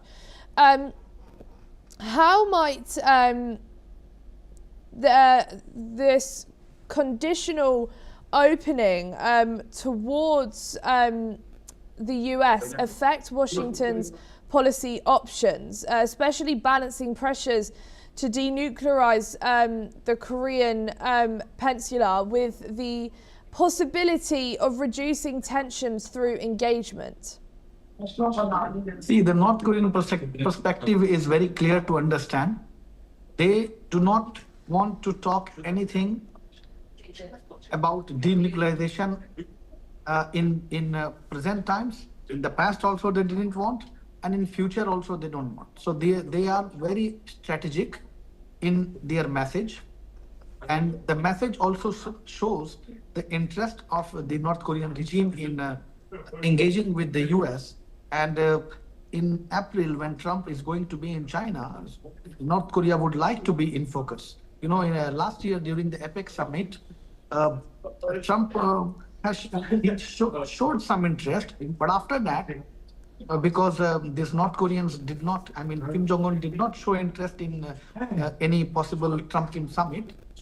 So after that, all these discussions went into limbo. But in the recent days, if you see the growing tide and the consolidation of Russia and North Korean regime, then picture becomes very clear that they are trying to engage more and more countries into it, and they want to kind of engage US by through some kind of negotiation tactics, by keeping this denuclearization agenda into like kind of downplaying thing, I mean, off the table. And this kind of statements are in alignment of this objective. And how should neighbouring powers such as China, Japan and Russia interpret Kim Jong-un's calls for recognition and its current display of military might at the party Congress parade? And what roles might they play in shaping or responding to these shifts? See, this show of strength has not been new. It has been in the practice since many years. We should say many decades, like 5-6 decades. They had been doing this. It is nothing new. But if you see the perspective of other neighboring countries, as you mentioned, Russia. For Russia, it is a very positive approach, because for Russia, it is good to see North Korea flexing their muscles because they are in alignment. They are under agreement also. They have defense agreement. They are doing the things in cooperation, especially when it comes to security and defense. They had been fighting the war together. So for Russia, it is very much a positive approach, and they would always be seeing in future also to flex the muscle even together with North Korea. And from Chinese perspective, for them, it is a kind of a neutral approach. They would not be commenting on this, and rather than that, they would be just observing it, because China doesn't want to get into any confrontation when it comes to security dynamics, and they want to have North Korea on their side, if not actively, at least passively. And it is not new that they fought the war together in Korea in 1953. So they have those all legacies. So China and Russia, they are not going to see this kind of muscle flexing in any negative form. But yes, for South Korea, it's a concern. And Japan also, it's a concern. And US, ROK, and Japan trilateral alliance is observing all these things. And definitely, it is not going to affect with that intensity. And this messaging also shows that tone. I mean, they want to engage with the Trump. They want proper attention when Trump will be in China. And beyond the domestic political controversy, what message does this episode send internationally about how the US handles transparency given the backdrop of the recent North Korea and interactions beyond all the political controversy, including possible high-level talks in the region? What benchmarks should international observers look for to gauge whether North Korea's rhetorical opening towards the US translates into concrete diplomatic progress? What message are they looking for here? See, on the diplomatic front, there had been some demands from the North side for talks, and that was not to talk on denuclearization and exemption of these sanctions. These two issues were also always on the table. But from the US and ROK side, they had been always telling North Korea to denuclearize themselves, at least, if not complete, at least step by step. That has been the approach of the US ROK alliance towards North Korea. And then, based on that, sanctions could be not lifted, but sanctions also could be a step by step lifted. But that kind of gesture was not shown from the North. They had been very aggressive, and they had been even criticizing openly the US ROK exercises, and even those military exercises had been always creating tensions between the two sides. But if you see the messaging now, the messaging looks softer and it looks little engaging. But as an expert, we should not trust North Korea, because it is always based on the optics, and it is always based on some hidden agenda that they try to, that they leverage always. So that is why from US and ROK side, there needs to be a very close analysis and observation. And based on that only, I'm sure that Trump's advisors would be deciding anything, whether to have a Trump-Kim summit or whether to see North Korea as any sort of matter in this visit. So they will be also analyzing it very in a very calibrated manner. So a calibrated approach is needed right now. Thank you, Dr. Sanjay Kumar, for joining us here today on NewsX World. Thank you. The International Monetary Fund has urged the United States to collaborate with its trading partners to ease trade restrictions. In its latest report, the IMF emphasised the need for mutual efforts to reduce tariffs and other trade barriers, believing that such actions could support global economic recovery. The IMF highlighted the importance of reducing trade tensions, which have been worsened by rising protectionism and ongoing economic challenges in many countries. This call comes amid concerns over the impact of trade curbs on global supply chains and international debt. While the US has maintained strict trade policies in recent years, the IMF believes a cooperative approach with its partners could benefit all sides, fostering a more stable and productive global market. Nonetheless, the IMF remains hopeful that easing trade restrictions could help stabilize the global economy. We are now being joined by Sharad Kohli, who's a senior economist joining us from New Delhi. Thank you so much for joining us here today on NewsX World. How might the US administration balance domestic political pressures, such as calls from the IMF, and with their advice to ease trade barriers in coordination with partners? Greetings, Ali, to you and NewsX World viewers. I think it's quite ironical, this kind of statement coming from IMF. We should not forget that IMF, as far as components are concerned, as to who dominates IMF, more than 17% of IMF is still controlled by the United States of America. So it is the biggest partner as far as IMF is concerned, or shall I say it's the biggest dominating partner. And then comes Japan, which is about 6.5%. China is about 6.4%. Germany is about 5.6%. UK and France are 4.2% each.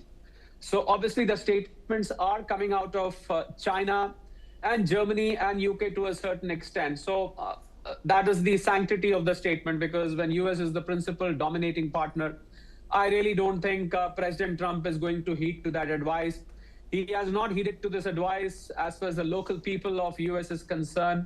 He has not listened to the advice of many, advisors within his own country, some of the Republicans in his own country. So I have my doubts if this kind of statement from IMF is going to have any impact on the US, Ellie. I'm sorry, this is just not going to work.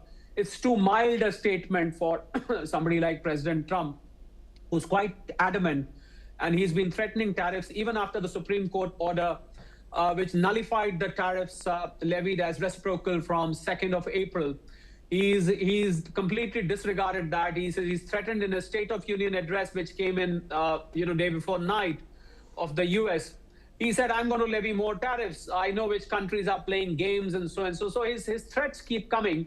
So IMF's simple statement that, this looks like a very, very docile kind of statement that, okay, see that there are no tariffs, the supply chains don't get impacted. I really, really don't think, Ellie, this is going to have any impact on the US, particularly when 17.4% of IMF as the largest partner is US itself. And what role should coordinated international action play in addressing unfair trade practices and industrial policy distortions? And what challenges might arise in reaching consensus among major economies? Well, as far as the US is concerned, Ellie, I really don't think the US is at this point of time believing in multilateralism, not even bilateralism for that matter, because all the trade deals done ever since 2nd of April 2024, they stand nullified because of the Supreme Court order. This has frustrated and irritated President Trump, and this is definitely not very good as per his political standing is concerned. His approval rating has fallen down, and as far as the other countries are concerned, there is utter confusion because he's used Section 122 of the U.S. Trade Act 1974 to levy 15% tariff, and which ultimately turned out to be 10% when the notification came last night. So I think there is utter confusion because what the nations at this point of time are not able to decipher is whether the deals hold good because they stand nullified legally, or whether the Section 122 tariff holds good. So I think because they have been levied from immediate effect and he's threatened with more tariffs, I don't think President Trump is going to settle for anything less than what he had agreed with various countries. So at this point of time, Ellie, there is utter confusion around the world.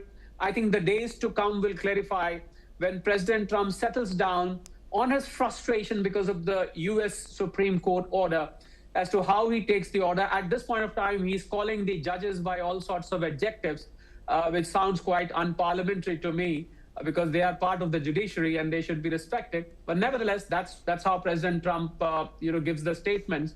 So for now, I think there is confusion. Only in the next few weeks, things will be clear. But for sure, inflation is going to shoot up in America because tariffs are not going to go anywhere. And the US GDP numbers, Ellie, have come to be very pathetic. Just 1.4% growth in the October-December quarter of 2025, the last recorded GDP, which is down from 4.4% in the preceding quarter.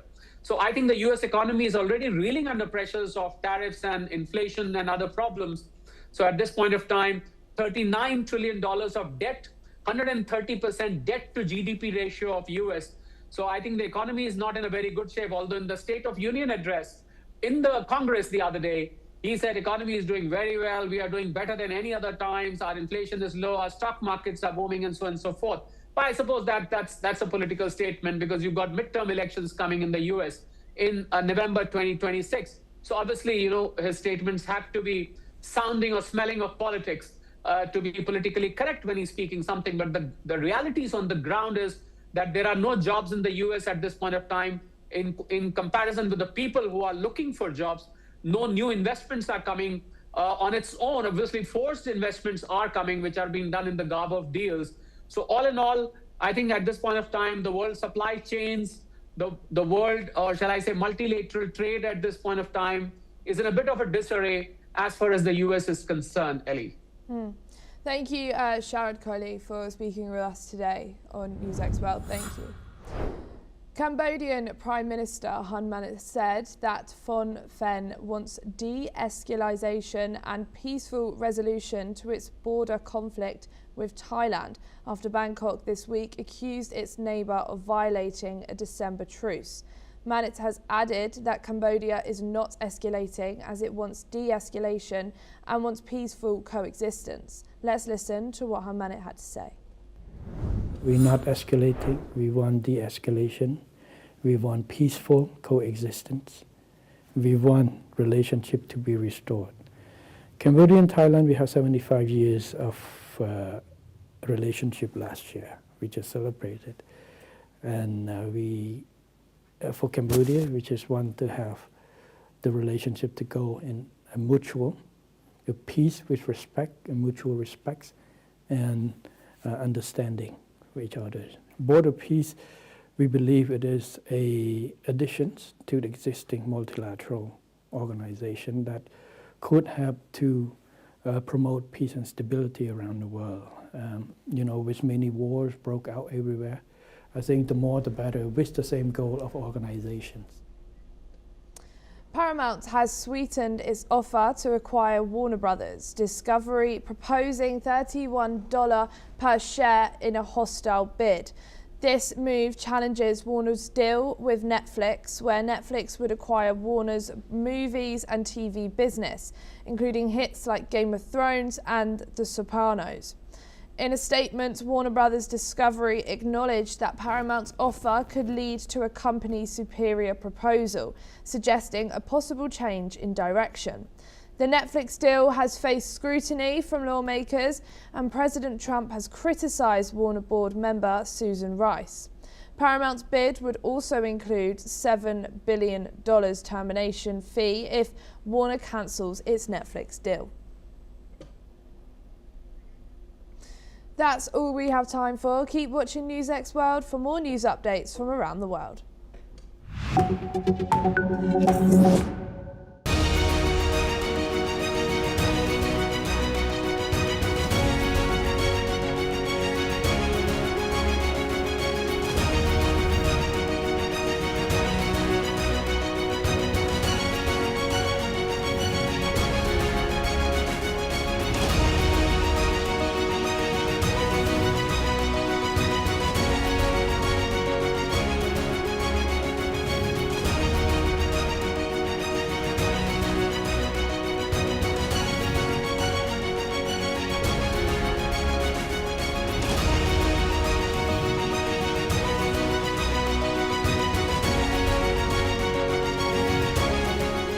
In the midst of this, life persists.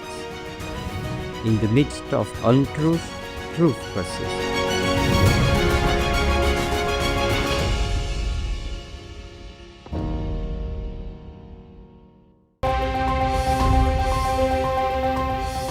The physics was known for quite a while, and so I think it hasn't really changed our understanding the quantum world work.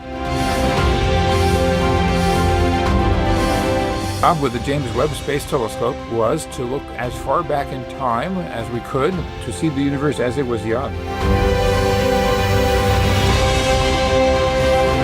Changing the basic attitude about what education is for and what it needs to be. Biology, medical studies, they make great progress.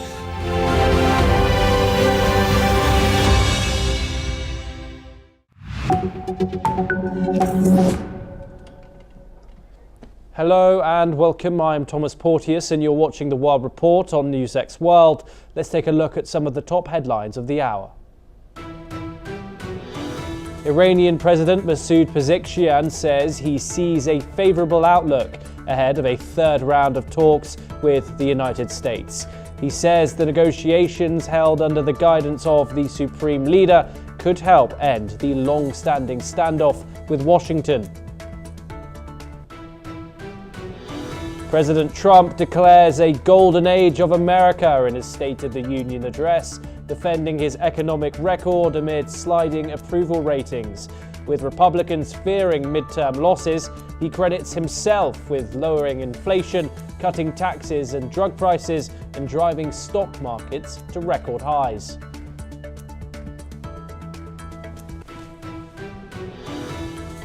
Paris Saint-Germain named defender Achraf Hakimi in their squad for the Champions League tie against Monaco despite his impending rape trial. French prosecutors confirm the 27-year-old Morocco international will stand trial while he denies any wrongdoing. Syria confirms a mass escape from Al-Hol camp after Kurdish forces withdrew, allowing relatives of suspected Islamic State jihadists to flee. Officials say the camp was left in disorder, leading to collective escapes from a facility long seen as a security flashpoint. Ukrainian negotiators meet US officials to discuss post-war reconstruction, including a proposed prosperity package, President Volodymyr Zelensky has said. Talks will also prepare for possible trilateral meetings with Russia, which Kyiv hopes to hold in early March. Indian Prime Minister Narendra Modi arrives in Israel for a two-day visit aimed at deepening strategic ties as US-Iran tensions raise fears of regional conflict. Modi, who made a historic first visit in 2017, seeks to build on growing defense and diplomatic cooperation with Prime Minister Benjamin Netanyahu. A military airstrike in Myanmar's Rakhine state kills 17 people, including women and children, and injures 14 others. The attack comes weeks after a military-backed election was dismissed by international observers as a sham amid ongoing civil war. Chancellor Friedrich Merz begins his first official visit to China, pushing to reset trade ties and address strains on Germany's manufacturing sector. Premier Li Qiang in Beijing.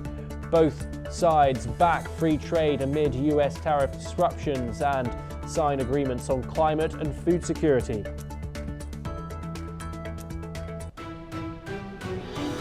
We start this hour with some breaking news coming out of China, and Beijing and Berlin have issued a joint statement emphasizing that the importance of open dialogue, fair competition and mutual market access.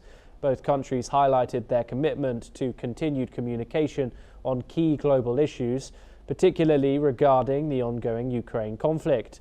The two sides expressed support for efforts to achieve a ceasefire and lasting peace in alignment with the principles of the UN Charter.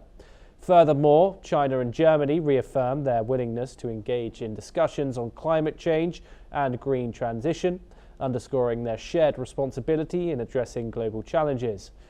Both nations also agreed to address concerns through frank and open dialogue, signalling a continued cooperative approach in various sectors.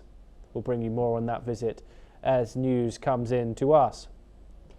But now over to some breaking news coming out of Africa, and according to reports, the Democratic Republic of Congo forces have launched attacks on multiple fronts against the M23 rebel group.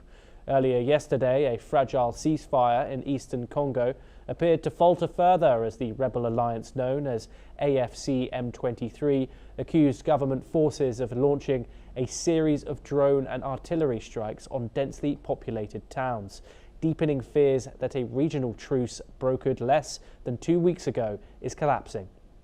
We'll bring you all the developments coming out of DRC and that ongoing conflict as soon as we get them. But now over to West Asia and some more breaking news coming out of the Middle East.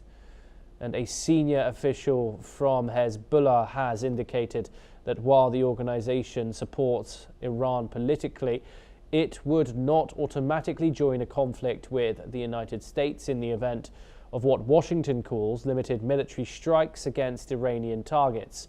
Hezbollah's leadership said the group is not neutral and has close ties with Tehran, but stopped short of promising direct military engagement.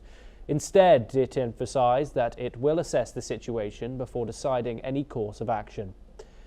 We'll bring you all the updates coming out of Lebanon and that broader situation.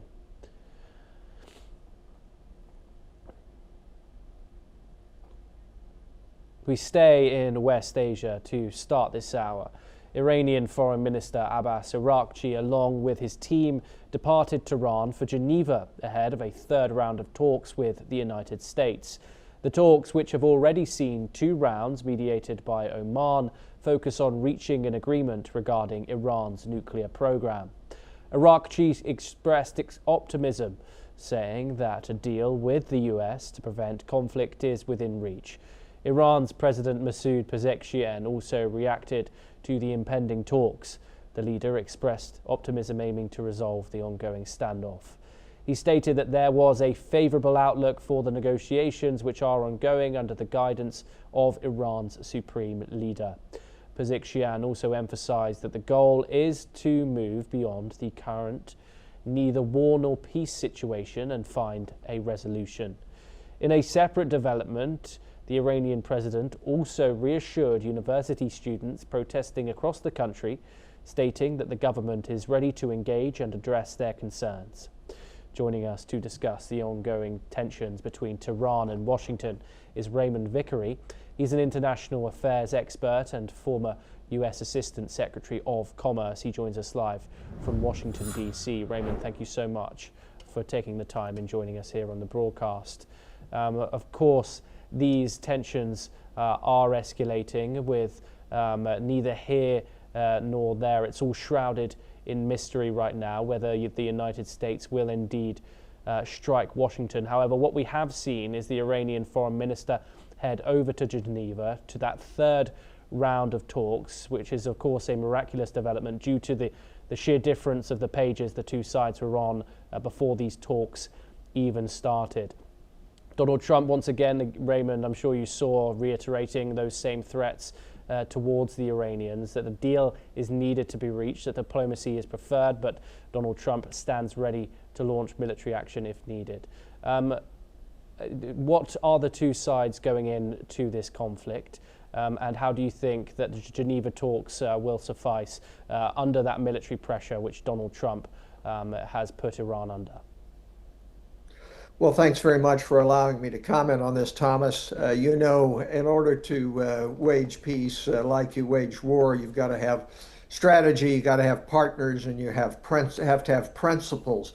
Unfortunately, President Trump's approach to Iran has none of those. What he is trying to do is to portray this as some sort of real estate deal in which two leaders get together and they make a deal, and presumably President Donald Trump comes out on top. You heard, and we all heard, what President Trump said last night, saying that it was basically his way or the highway, that the United States would settle for nothing less than a complete cessation of any kind of nuclear enrichment that might lead to weapons, and complete withdrawal from Western Asia and the Middle East. This extremist position is a part of the art of the deal for President Trump. Rather than trying to build a relationship, what he's trying to do is, as I say, come out on top. From the Iranian perspective, the leadership has grave difficulties domestically. They do not want a war at this point because a war would encourage domestic unrest and maybe lead to regime change. And so they're trying to talk both ways in terms of reaching a settlement, saying that there is optimism, while at the same time trying to placate the domestic problems and talking to students and others. Eventually, the regime in Tehran will fall. But it isn't going to be any time soon, and the most that can be hoped for, as Winston Churchill said, that jaw is better than war.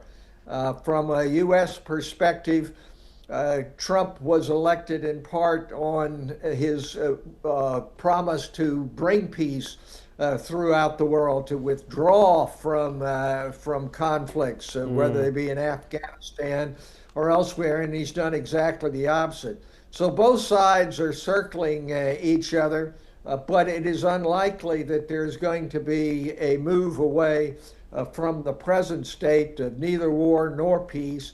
And the most we can hope for is that this will be delayed long enough so that saner actors on both sides will be able to provide some longer term basis in terms of a principled approach to the problem.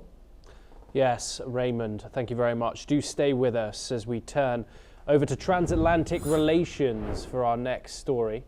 The US and Britain have tentatively restarted work on their multi-billion-pound tech prosperity deal, which was paused last year after President Donald Trump had piled pressure on the UK to cede ground in wider trade talks.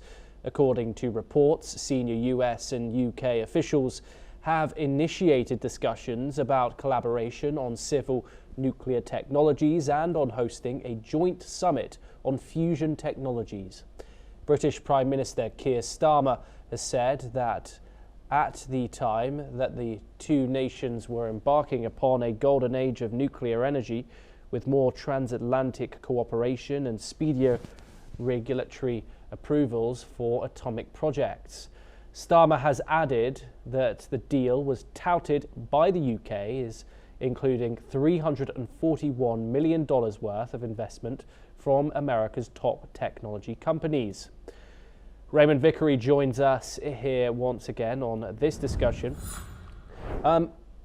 What are your thoughts on the United States and Britain once again restarting this work on this tech prosperity deal, which did pause last year, facing new trade uncertainties, of course, as well, after the tariffs have been struck down by the Supreme Court? How might this develop, and what's the trust going into negotiations now? Well, thanks for letting me comment on this, Thomas. It seems to me that the prospect of restarting the UK-US tech prosperity deal is one that shows that the limits of the Trump approach in terms of transactions has wider implications for what is a special relationship, or has been a special relationship, between the UK and the US.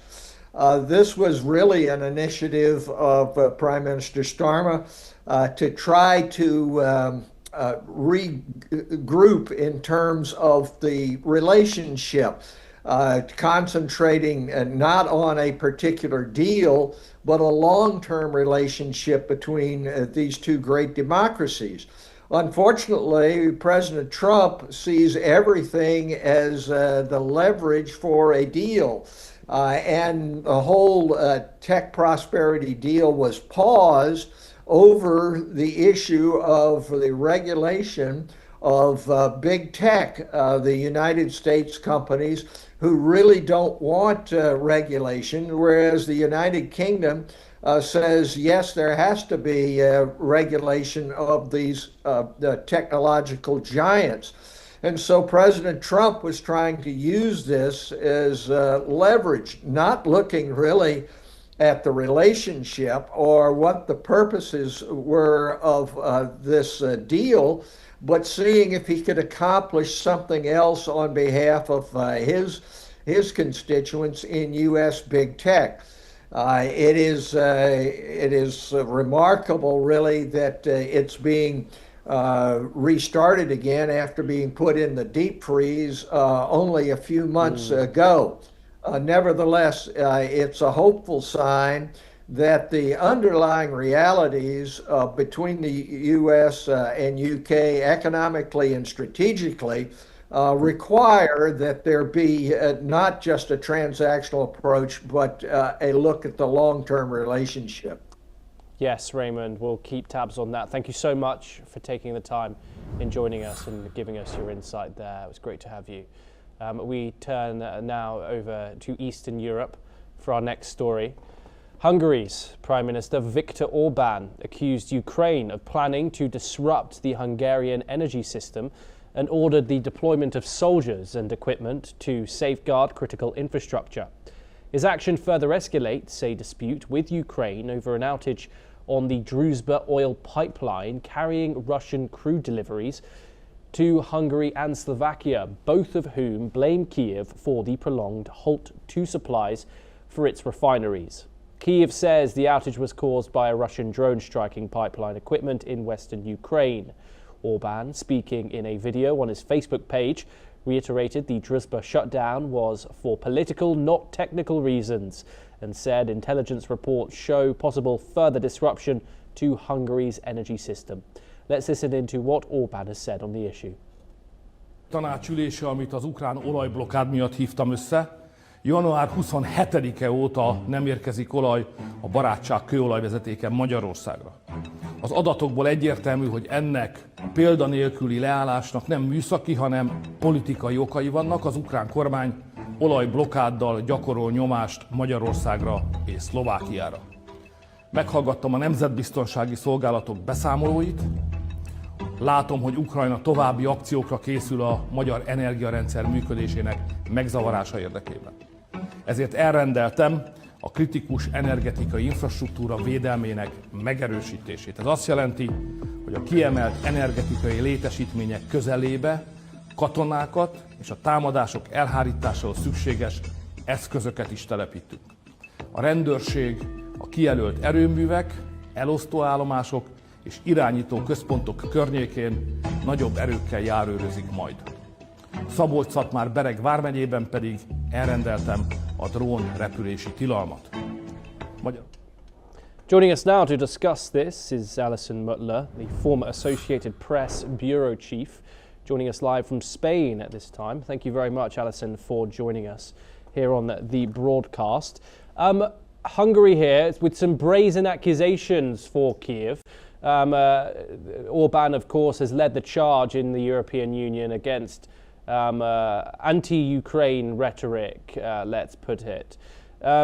Does Orban have any weight in his claims when it comes to his accusations that Kiev has purposely disrupted the Druzhba pipeline, of course obstructing energy from Russia into Ukraine, into Slovakia and Hungary itself?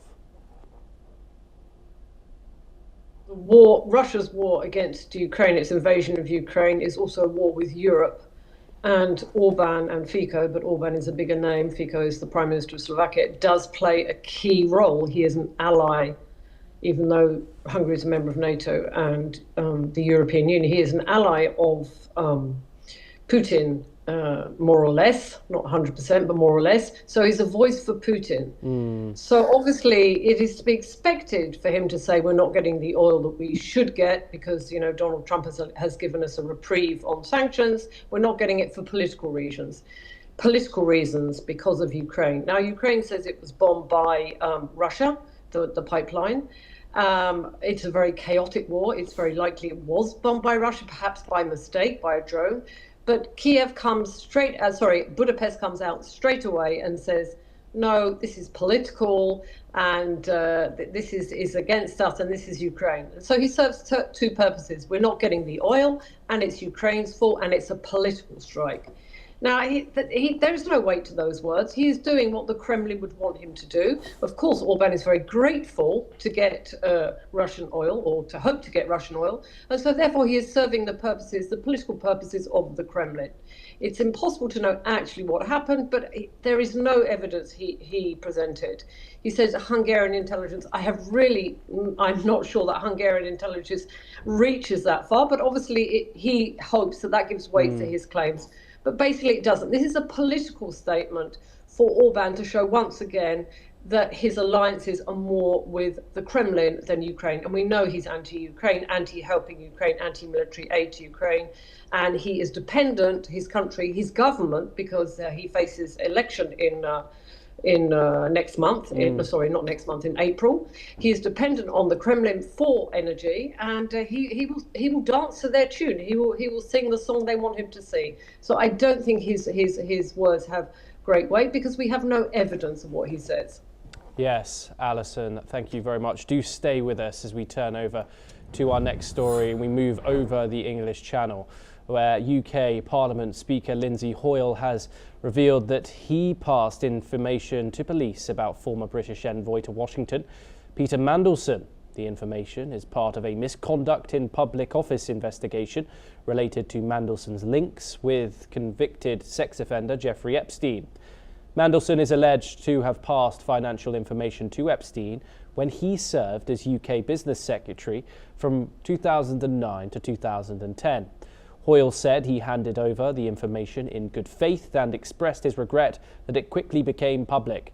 Mandelson was arrested on suspicion of misconduct in public office and has since been released on bail as the investigation into his ties with Jeffrey Epstein continues. Let's take a listen into the statements. Members will be aware of comments in the media regarding the arrest of Lord Mandelson. To prevent any inaccurate speculation, I'd like to confirm that upon receipt of information that I felt it was relevant, I passed this on to the Metropolitan Police in good faith, as is my duty and responsibility. It is regrettable this rapidly ended in the media, as this is a live investigation. Members will understand that it would not be appropriate to make any further comment, and I'd like to caution members from doing so. We move back over to West Asia. Syria has confirmed a mass escape of relatives of suspected Islamic State jihadists from the Al-Hol camp after the withdrawal of Kurdish forces last month. The camp, the largest in northeastern Syria, had been under the control of the Kurdish-led Syrian Democratic Forces, otherwise known as the SDF, who left under pressure on January the 20th. Syrian forces moved in quickly after the Kurdish withdrawal, but a chaotic situation ensued with more than 138 breaches in the camp's perimeter wall, allowing thousands of women and children to flee. Authorities have now moved remaining families to another location in northern Syria. The US military had previously moved over 5,700 IS suspects from Syrian prisons to Iraq as part of the global effort against the group. Let's take a listen in. وعند وصول فرقنا المختصة تبين حدوث حالات هروب جماعي نتيجة فتح المخيم بصورة عشوائية مع ترك بعض عناصر الحراسة مواقعهم مع أسلحتهم، إضافة إلى إزالة حواجز داخلية ضمن المخيم، ما أدى إلى حالة من الفوضى كادت تهدد الأمن العام في المنطقة لولا التدخل السريع لمؤسسات الدولة السورية لإعادة. Alison Mutler joins us once again. Alison, how serious is this situation, bringing further volatility to an already extremely volatile country? How might this develop and what damages might it cause? Well, I think it's pretty serious. First of all, we find out more than a month later that there's been these 138 breaches, I think, on the camp, which is about, I think, 17 kilometers the circumference. Okay, it's not necessarily dangerous prison, it's women and children, but it just shows the absolute chaos that is there. And what has happened with the Syrian forces pushing out the Kurdish ones that were guarding the prison. So I think this adds more tension. You already have, as you said in your report, the US has sent 5,700, I think, prisoners to be in Iraq. This is an idea. This is to dilute the power and to prevent them regrouping. But it's obviously quite a chaotic situation in northern and Syria. Some of these women and children have been, reinterred. But it is very difficult, and there's more chaos. I mean, the whole region there's a lot of tensions there and chaos with all the different developments going on, different movements with the different forces, and this is basically in the aftermath of the demise of the former regime. The current government is just a year and something old, so there are a lot of changes going on, and there's a lot of chaos as well. So yes, it just does add to that, and plus, as I said, the late reporting of this, it's more than a month old, this story. Yeah. So who knows what's happened in the meantime, and we're obviously not getting fresh reports out of there every day. So yes, it does add to the tensions and the chaos in the region. Alison Mutler, thank you so much for taking the time as always. It's a great pleasure to have you on the broadcast here on NewsX World.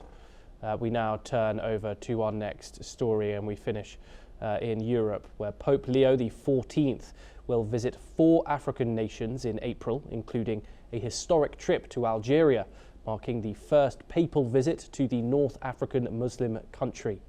Reports suggest that the Pope will focus on interfaith dialogue during his visit to Algiers and Annaba from April the 13th to the 15th. The visit coincides with the 30th anniversary of the beheading of 7 French monks in Algeria's civil war. According to reports, he will also visit Cameroon, Angola and Equatorial Guinea, promoting peace amid separatist struggles, and before his African tour he will visit Monaco on the 28th and Spain in June, including the inauguration of a new Sagrada Familia Tower. Well, that's all that we have time for this hour. Keep watching NewsX World for more international news updates.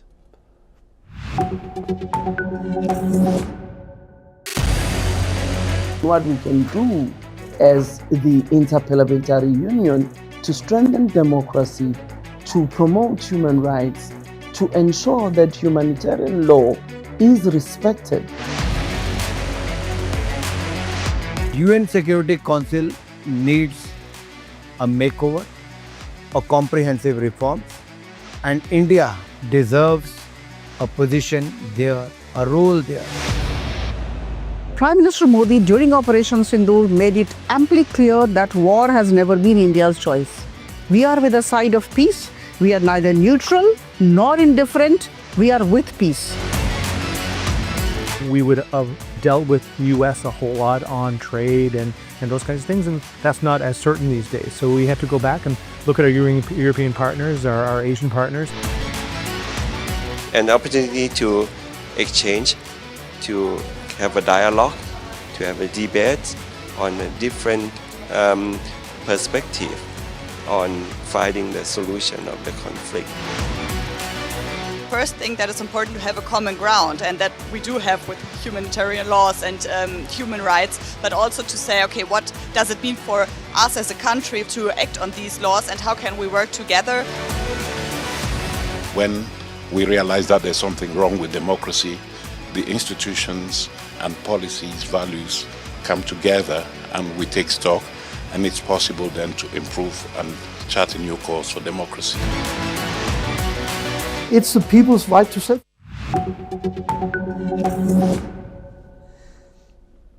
Hello and welcome. I'm Ellie Richardson and you're watching The World Reports on NewsX World. Let's take a look at some of the top headlines of this hour. Iran and the US hold the latest round of talks in Geneva aimed at resolving their long-standing nuclear dispute and adverting new US strikes on Iran following a large-scale military build-up. The two countries renewed negotiations, hoping to tackle a decades-long standoff over Tehran's nuclear program. Cuban forces killed 4 people and wounded 6 others aboard a Florida-registered speedboat that entered Cuban waters and opened fire on a Cuban patrol, the government said at a time of heightened tensions with the United States. The United States has eased an oil embargo on Cuba, but Secretary of State Marco Rubio said the communist-run island must change dramatically, saying it had only itself to blame for the economic crisis. Former US Secretary of State Hillary Clinton is set to testify behind closed doors before a congressional committee investigating the late convicted sex offender Jeffrey Epstein and his accomplice Ghislaine Maxwell. Former President Bill Clinton is scheduled to answer questions the following day. Ukrainian President Vladimir Zelensky has said that he and the US President Donald Trump agreed that the next session of trilateral talks in March on a war settlement should lead to a meeting of the country's leaders. Jimmy Lai, the jailed pro-democracy tycoon, won an appeal overturning his 2022 fraud conviction. The Court of Appeal quashed the conviction, but Lai remains in jail. The death toll from the heavy rains in Brazil's southern eastern state has risen to 46. Flooding and landslides displaced around 3,600 people in the cities of Juiz de Fora and Uba, while 21 people remain missing. The US is blocking the Venezuelan government from paying for Nicolas Maduro's legal representative in the drug trafficking case he faces in New York. Maduro and his wife both pleaded not guilty to drug trafficking charges.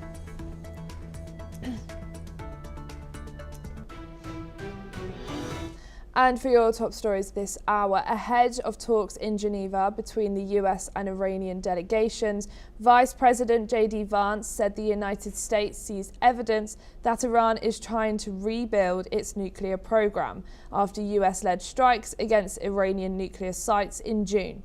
Vance said that the principle is very simple and Iran cannot have a nuclear weapon. Listen in. Well, I'm not going to make any news on Iran today, Caitlin. I'll let the president make those announcements. As you know, he is sending two of his best negotiators to Geneva tomorrow in order to continue to try to strike the best deal possible for the American people. But the principle is very simple. Iran cannot have a nuclear weapon. If they try to rebuild a nuclear weapon, that causes problems for us. And in fact, we've seen evidence that they have tried to do exactly that. So the president sending those negotiators to try to address that problem. As the president has said repeatedly, he wants to address that problem diplomatically, but of course the president has other options. Meanwhile, Iran's Foreign Minister Abbas Araghchi expressed optimism for an equitable deal, but insisted Iran will not forgo its right to peaceful nuclear technology. As tensions rise, the US has increased its military presence in the Middle East, with Iran threatening retaliation if attacked. President Trump has given Iran 10 to 15 days to reach an agreement. Listen in. This afternoon, in order to have the third round of our talks with the US team. And we have made some progress last time. We were able to find some sort of understandings. And I think based on those understandings, we can build something in the form of an agreement, a deal. I think a fair, balanced, and equitable deal is achievable. We are now being joined by Peter Baum, who is an editor of Weekly Blitz, and he is joining us from London. Thank you so much, Peter, for joining us here today on NewsX World. How should we interpret the US assertion that it sees evidence of Iran attempting to rebuild a nuclear weapon, and how credible is that claim? Yes, all the research that's been done in the last few months seems to give credibility to that claim that indeed Iran is trying to continue on its nuclear program. How successful that's been, we don't know, and I think it would be very difficult for Iran to get back to where they were pre the 12-day bombardment that they suffered. Nevertheless, as you quite rightly said, that there's going to be further talks, but the thing that's been consistent, which is quite unusual for Donald Trump and his administration in all this, is the actual deliberate consistency in which he has continuously stated the 4 red lines that the US administration want to impose on Iran. And those 4 red lines and demands have been clear. The first one is stop uranium enrichment. The second is non-production of ballistic missiles. The third is stop arming and funding their proxies. And the fourth is to stop the clampdown, the violent clampdown on the domestic protesters. Unusually for Trump, he has been totally consistent with those demands, and his administration, whether it's through Vance or Rubio, continuously support that. Now, I don't see that the Iranians have any room for to be flexible on this, and given the consistency of Trump's demands, I don't think Trump will back down on this. So it's truly up to the Iranians to show a great degree of flexibility should they wish to avoid military conflict, which, as we all know, the Trump administration have been building up their military hardware in the area for weeks now. I don't think Trump can climb down from not using his military unless the Iranians give in to his demands. And is it realistic to believe a nuclear deal remains achievable when both sides express such deeply contrasting positions? No, I don't think it is, because one thing is for sure, that the Trump administration do not trust the Iranians. And of course, vice versa is true as well. So, and the Iranians have very little room for maneuver simply because they are the weakest they've ever been, politically, militarily, domestically, for nearly 50 years now. So I think the onus is really on the Iranians, should they wish to avoid conflict, to be as flexible as they can and give in to some of Trump's demands, which will be very unpalatable for them, but nevertheless, if they wish to avoid military conflict, they will have to do that. And does the shadow of potential military escalation strengthen or weaken prospects for a diplomatic agreement on Iran's nuclear program? Well, again, as I have suggested, I think it will strengthen the prospects for a diplomatic solution only if the Iranians bow to Trump's demands. He's got a gun to their head and they have very little room for maneuver. So depending on how strong the Iranians want to retain power will determine how flexible they are during this current round of negotiations. I'm very, very pessimistic about this because I think the Iranians will try and resist as much as they possibly can Trump's demands, and Trump has given them, I think you suggested 10 to 15 days. I think that time frame is probably more like 8 to 10 days now from the time he first mentioned it. Thank you, Peter, but don't go too far as we'll be back with you very shortly. Germany's Foreign Minister Johann Wadephul has said Iran must engage in talks with the United States to stop supporting armed proxies like Hamas in Gaza, Hezbollah in Lebanon and the Houthis in Yemen. Speaking alongside his Belgian counterpart Maxime Prevot, emphasised Germany's special responsibility for Israel's security. Meanwhile, Iran's President Massoud expressed hope for a positive outcome from the upcoming nuclear talks with the US as a delegation heads to Geneva for the third round of discussions. Listen in. Wenn Teheran die Lage nüchtern analysiert, dann sollte es erkennen, dass es in diesen 3 Bereichen auf die USA zugehen sollte. Das ist auch die Erwartung Europas, denn auch wir werden dadurch bedroht. es muss die Unterstützung von Hamas, Hisbollah und Houthis aufgeben. Und das sage ich insbesondere als deutscher Außenminister, der eine besondere Verantwortung für die Sicherheit des Staates Israel hat. Das sind Punkte, die wir seit längerem der iranischen Regierung vortragen und wo wir bisher zu wenig Kompromissbereitschaft erkannt haben. Ich hoffe, dass Teheran jetzt erkennt, dass es an der Zeit ist, hier Zugeständnisse zu machen und endlich eine konstruktivere Rolle in der Weltgemeinschaft einzunehmen. We are now being joined back by Peter Baum. Thank you for joining us back here today. Can pressuring Iran to cut ties with groups like Hamas realistically advance peace efforts in the Middle East? Yes, it can. And what we're seeing here, Ellie, is a united front from the members of the European Union supporting one of Trump's 4 demands that Iran stop arming and supporting their proxies, in this case Hezbollah.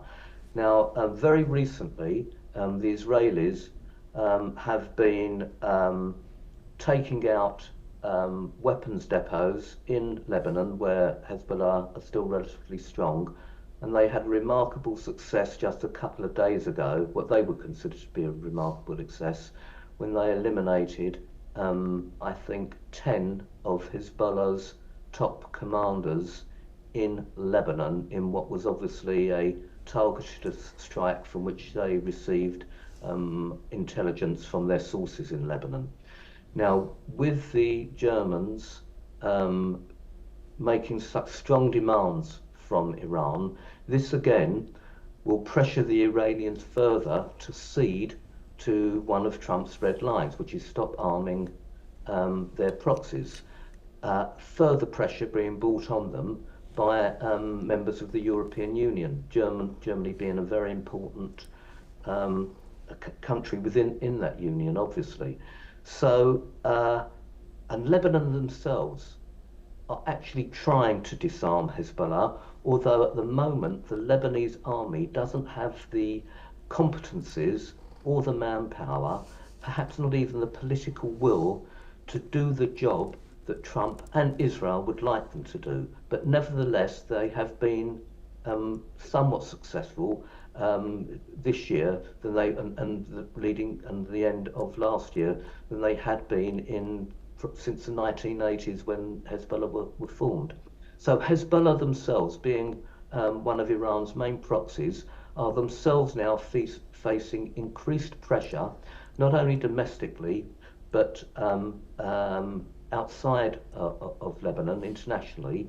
And this will hopefully bring Iran to their senses to understand that they can no longer rely on what was formerly very strong military support from one of their proxies to help them in any conflict against Israel, who will certainly be brought into the war if Trump decides to attack.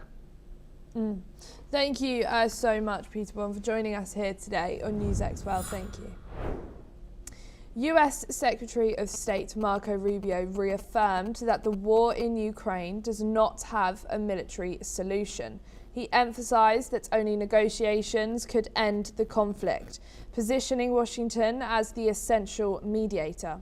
Rubio's comments came after the Ukrainian President Vladimir Zelensky, following a phone call with US President Donald Trump, said Kyiv expects trilateral talks in March to pave the way for a leaders' meeting.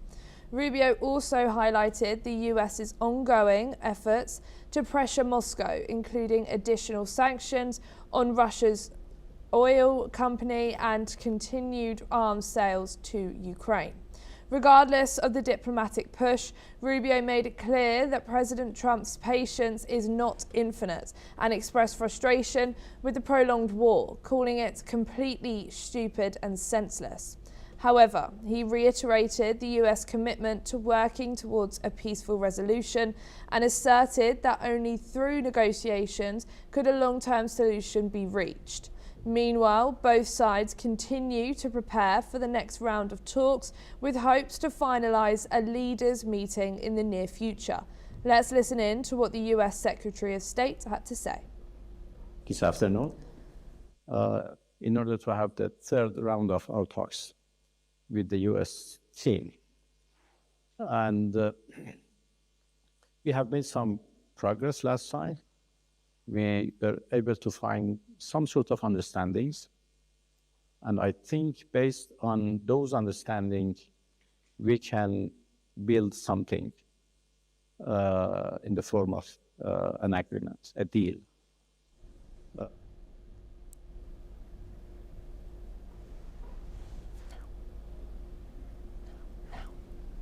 We are now being joined by retired Major General Sadakaji, who is a senior geopolitical and strategic defence expert. Thank you so much for joining us here on NewsX World. Does advocating negotiations risk undercutting military support for Ukraine, or is it a realistic recognition of the conflict's limits? Good afternoon, Ellie. Thank you for inviting me for your show. Two components. One is the land estate under occupation by Russia, and second is the military aid to Ukraine. Be stopped or should be continued.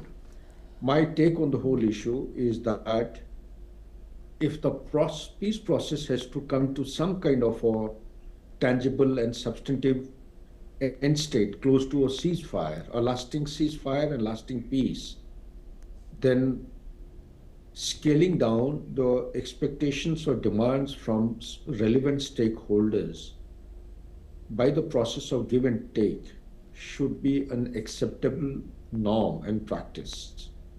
So if the military aid is being expected to be cut down to Ukraine, Russia also should be expected to cut down its activities of dominance along the eastern flank, that is the Donbas region. So therefore, to answer your question, I would recommend that a process of give and take, a negotiated stance should be expected. But while it is desirable, but is it feasible on ground? That's what the whole issue is. For that, one has to go back in time and analyze the historical triggers.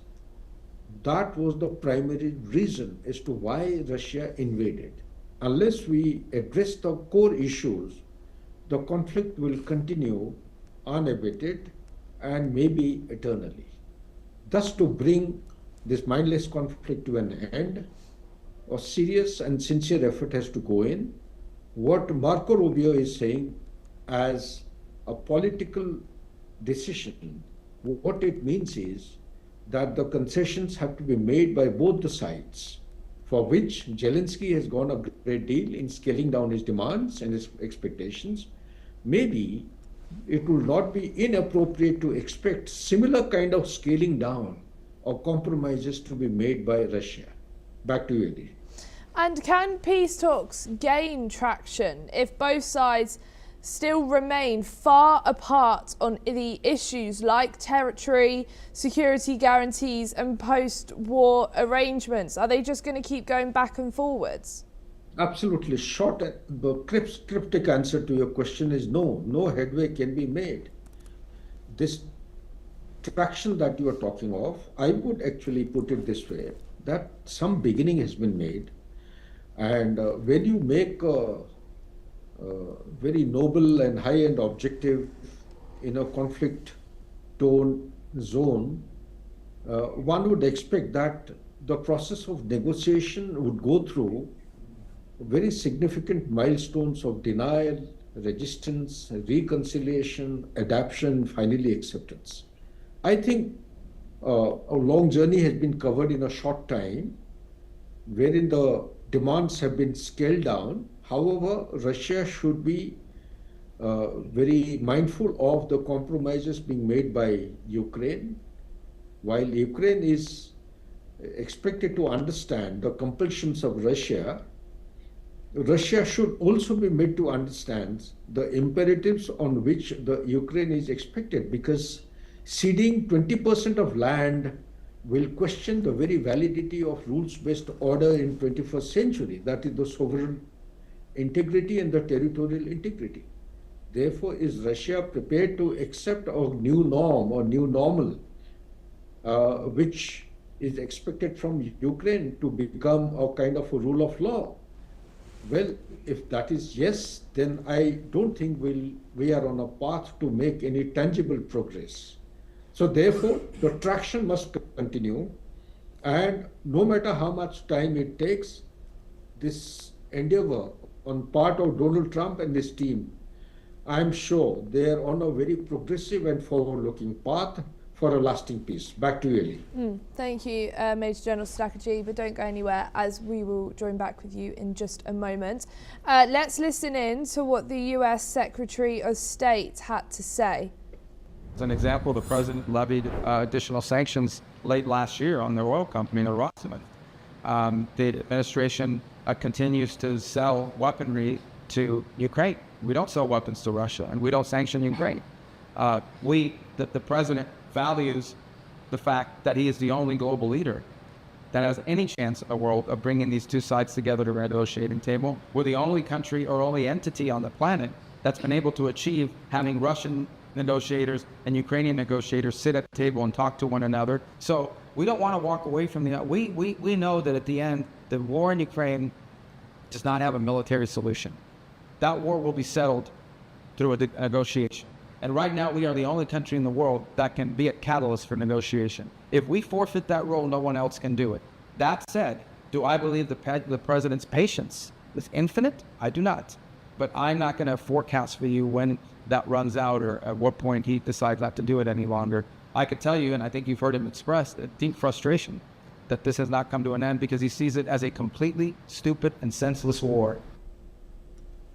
US Secretary of State Marco Rubio has stated that both Russia and China should be included in any future nuclear arms control agreement. Let's listen in to what he has to say in his statement. So we believe, the president strongly believes, that for any sort of agreement on nuclear agreement in the 21st century to be legitimate, it has to involve these three countries, the United States, Russia, and China. And we're going to continue to explore their willingness to do so. They have publicly said they're not willing to do it. I'm sure you've heard them say that. I'm sure they've reiterated, and I know they restated that again very recently. But we'll continue to press on it because we think it would be good for the world if we could reach such an agreement. The president would be in favor of that if we could do it, but it has to be all. In addition, Rubio has also touched upon China's rapidly increasing nuclear stockpiles, stating that while China may claim to be far behind the US and Russia in terms of arsenal size, they have the capacity to close the gap easily. Moreover, Rubio has discussed the current state of US-China relations, saying that both countries have reached a point of strategic stability, avoiding a full-blown global trade war. We're now being rejoined by retired Major General Stakhaji. Thank you for joining us back here. How does the expiry of the New START treaty between the US and Russia shape the urgency and complexity of creating a 21st century arms control deal that also accounts for China's growing nuclear state? Yeah, great question. In 21st century, one would ideally expect the planet Earth to be free of any nuclear warhead. But that is not the case. The reality is China is going by leaps and bounds and expanding its nuclear arsenal and going in for very, I would say, potentially very dangerous weapon systems, particularly when it has developed the hypersonic glide vehicles, which can take the warhead. No radar system or surveillance system in the world available today, they may be able to detect, but they cannot intercept. So there is a huge danger. And second thing is that in its nuclear test site in Lochner, it is given to be believed that they have the weapon systems in mated condition. So under the circumstances, when the New START doctrine or agreement has expired on 5th of February or 6th of February this year, it is very, very extremely volatile and dangerous to have a world without any safety mechanism or monitoring mechanism and mechanism of checks and balances to prevent any nuclear holocaust. Therefore, the urgency, this is answer to the first part of your question. Second part about China being included in the agreement. Well, I would say that yes, the stance is very positive and legitimate. The expectations are also legitimate by USA, but is China going to come under pressure and toe the line? I don't think so, because China has got, rather I would say, far too many leverages in its favor. It can weaponize the rare earth elements. It can weaponize many other issues and technology, particularly critical minerals and technology, and it will start putting countervailing pressure against the USA. So therefore, I would recommend that it makes more sense to go in for a short-term, a medium-term, and long-term kind of a goal. In the short term, it is advisable to go in for extension of the START agreement, which expired on 6th of February this year, maybe for 1 year or 2 years or some kind of a stipulated timeline. And with a caveat that all-out effort should go in to bring in not only China, but all the nuclear weapon states. There are 9 of them as of now, as of today. Apart from Russia, China and America, there are 6 more countries who also should be brought to the ambit. But even if it is not possible, at least a stated doctrine and a policy should outline an objective to bring everyone under the umbrella of a planet without the dangers of nuclear weapon and the kind of disaster we have had way back when the little boy and the fat man were dropped in 1945. Back to you, Ellie. Thank you so much, Major General Stakhachi, for joining us here today on NewsX World. Thank you. US Secretary of State Marco Rubio has said that there is no set deadline for holding elections in Venezuela and emphasizing the US has not established any artificial timeline for when voting should take place. Rubio has added that the interim Venezuelan president, Delcy Rodriguez, assumed power last month following the US removal of Nicolas Maduro from office. He also said that the country's ruling party-controlled legislature has since passed a limited amnesty law, which human rights groups say does not adequately free hundreds of political prisoners. Rubio has also stated that the country's ruling party-controlled legislature has since passed a limited amnesty law, which human rights groups say does not adequately free hundreds of political prisoners. Let's listen in to what Marco Rubio had to say. Well, I don't know if we'd set an artificial timeline. The important part is, just so you think about it logically, it's hard to have elections when many of the people that may want to participate in have been in jail or are still overseas.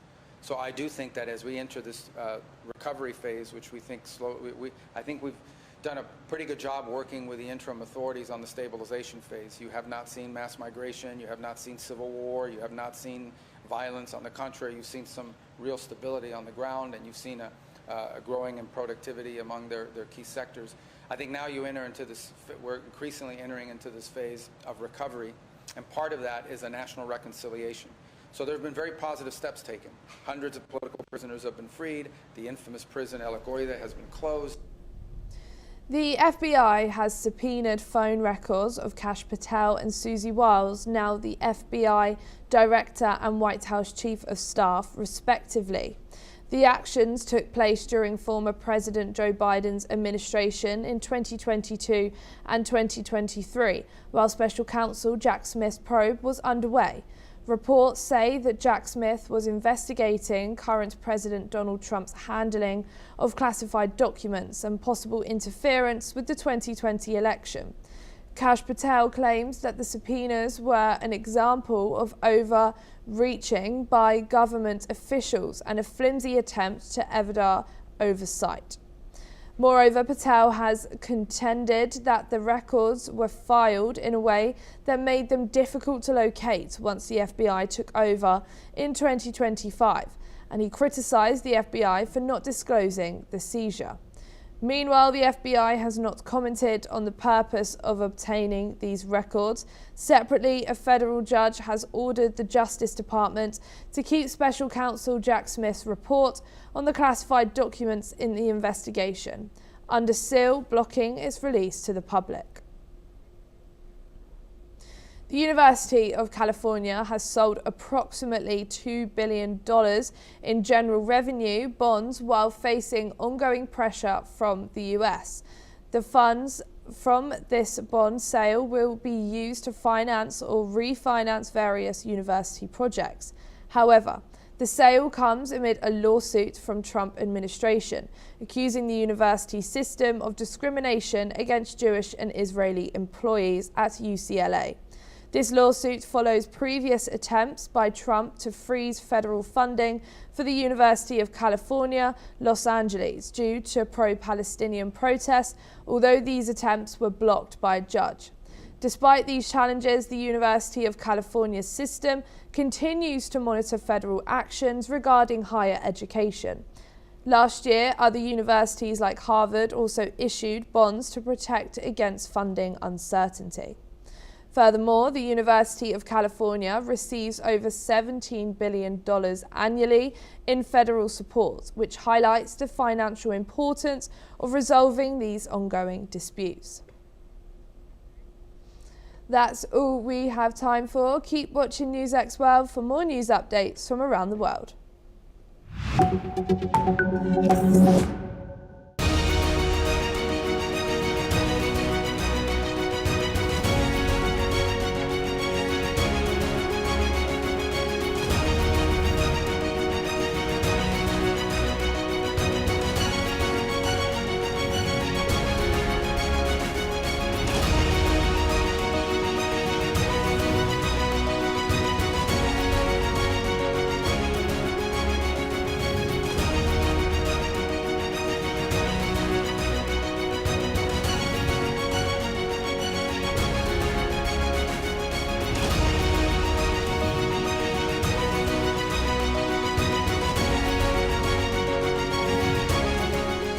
In the midst of this, life persists.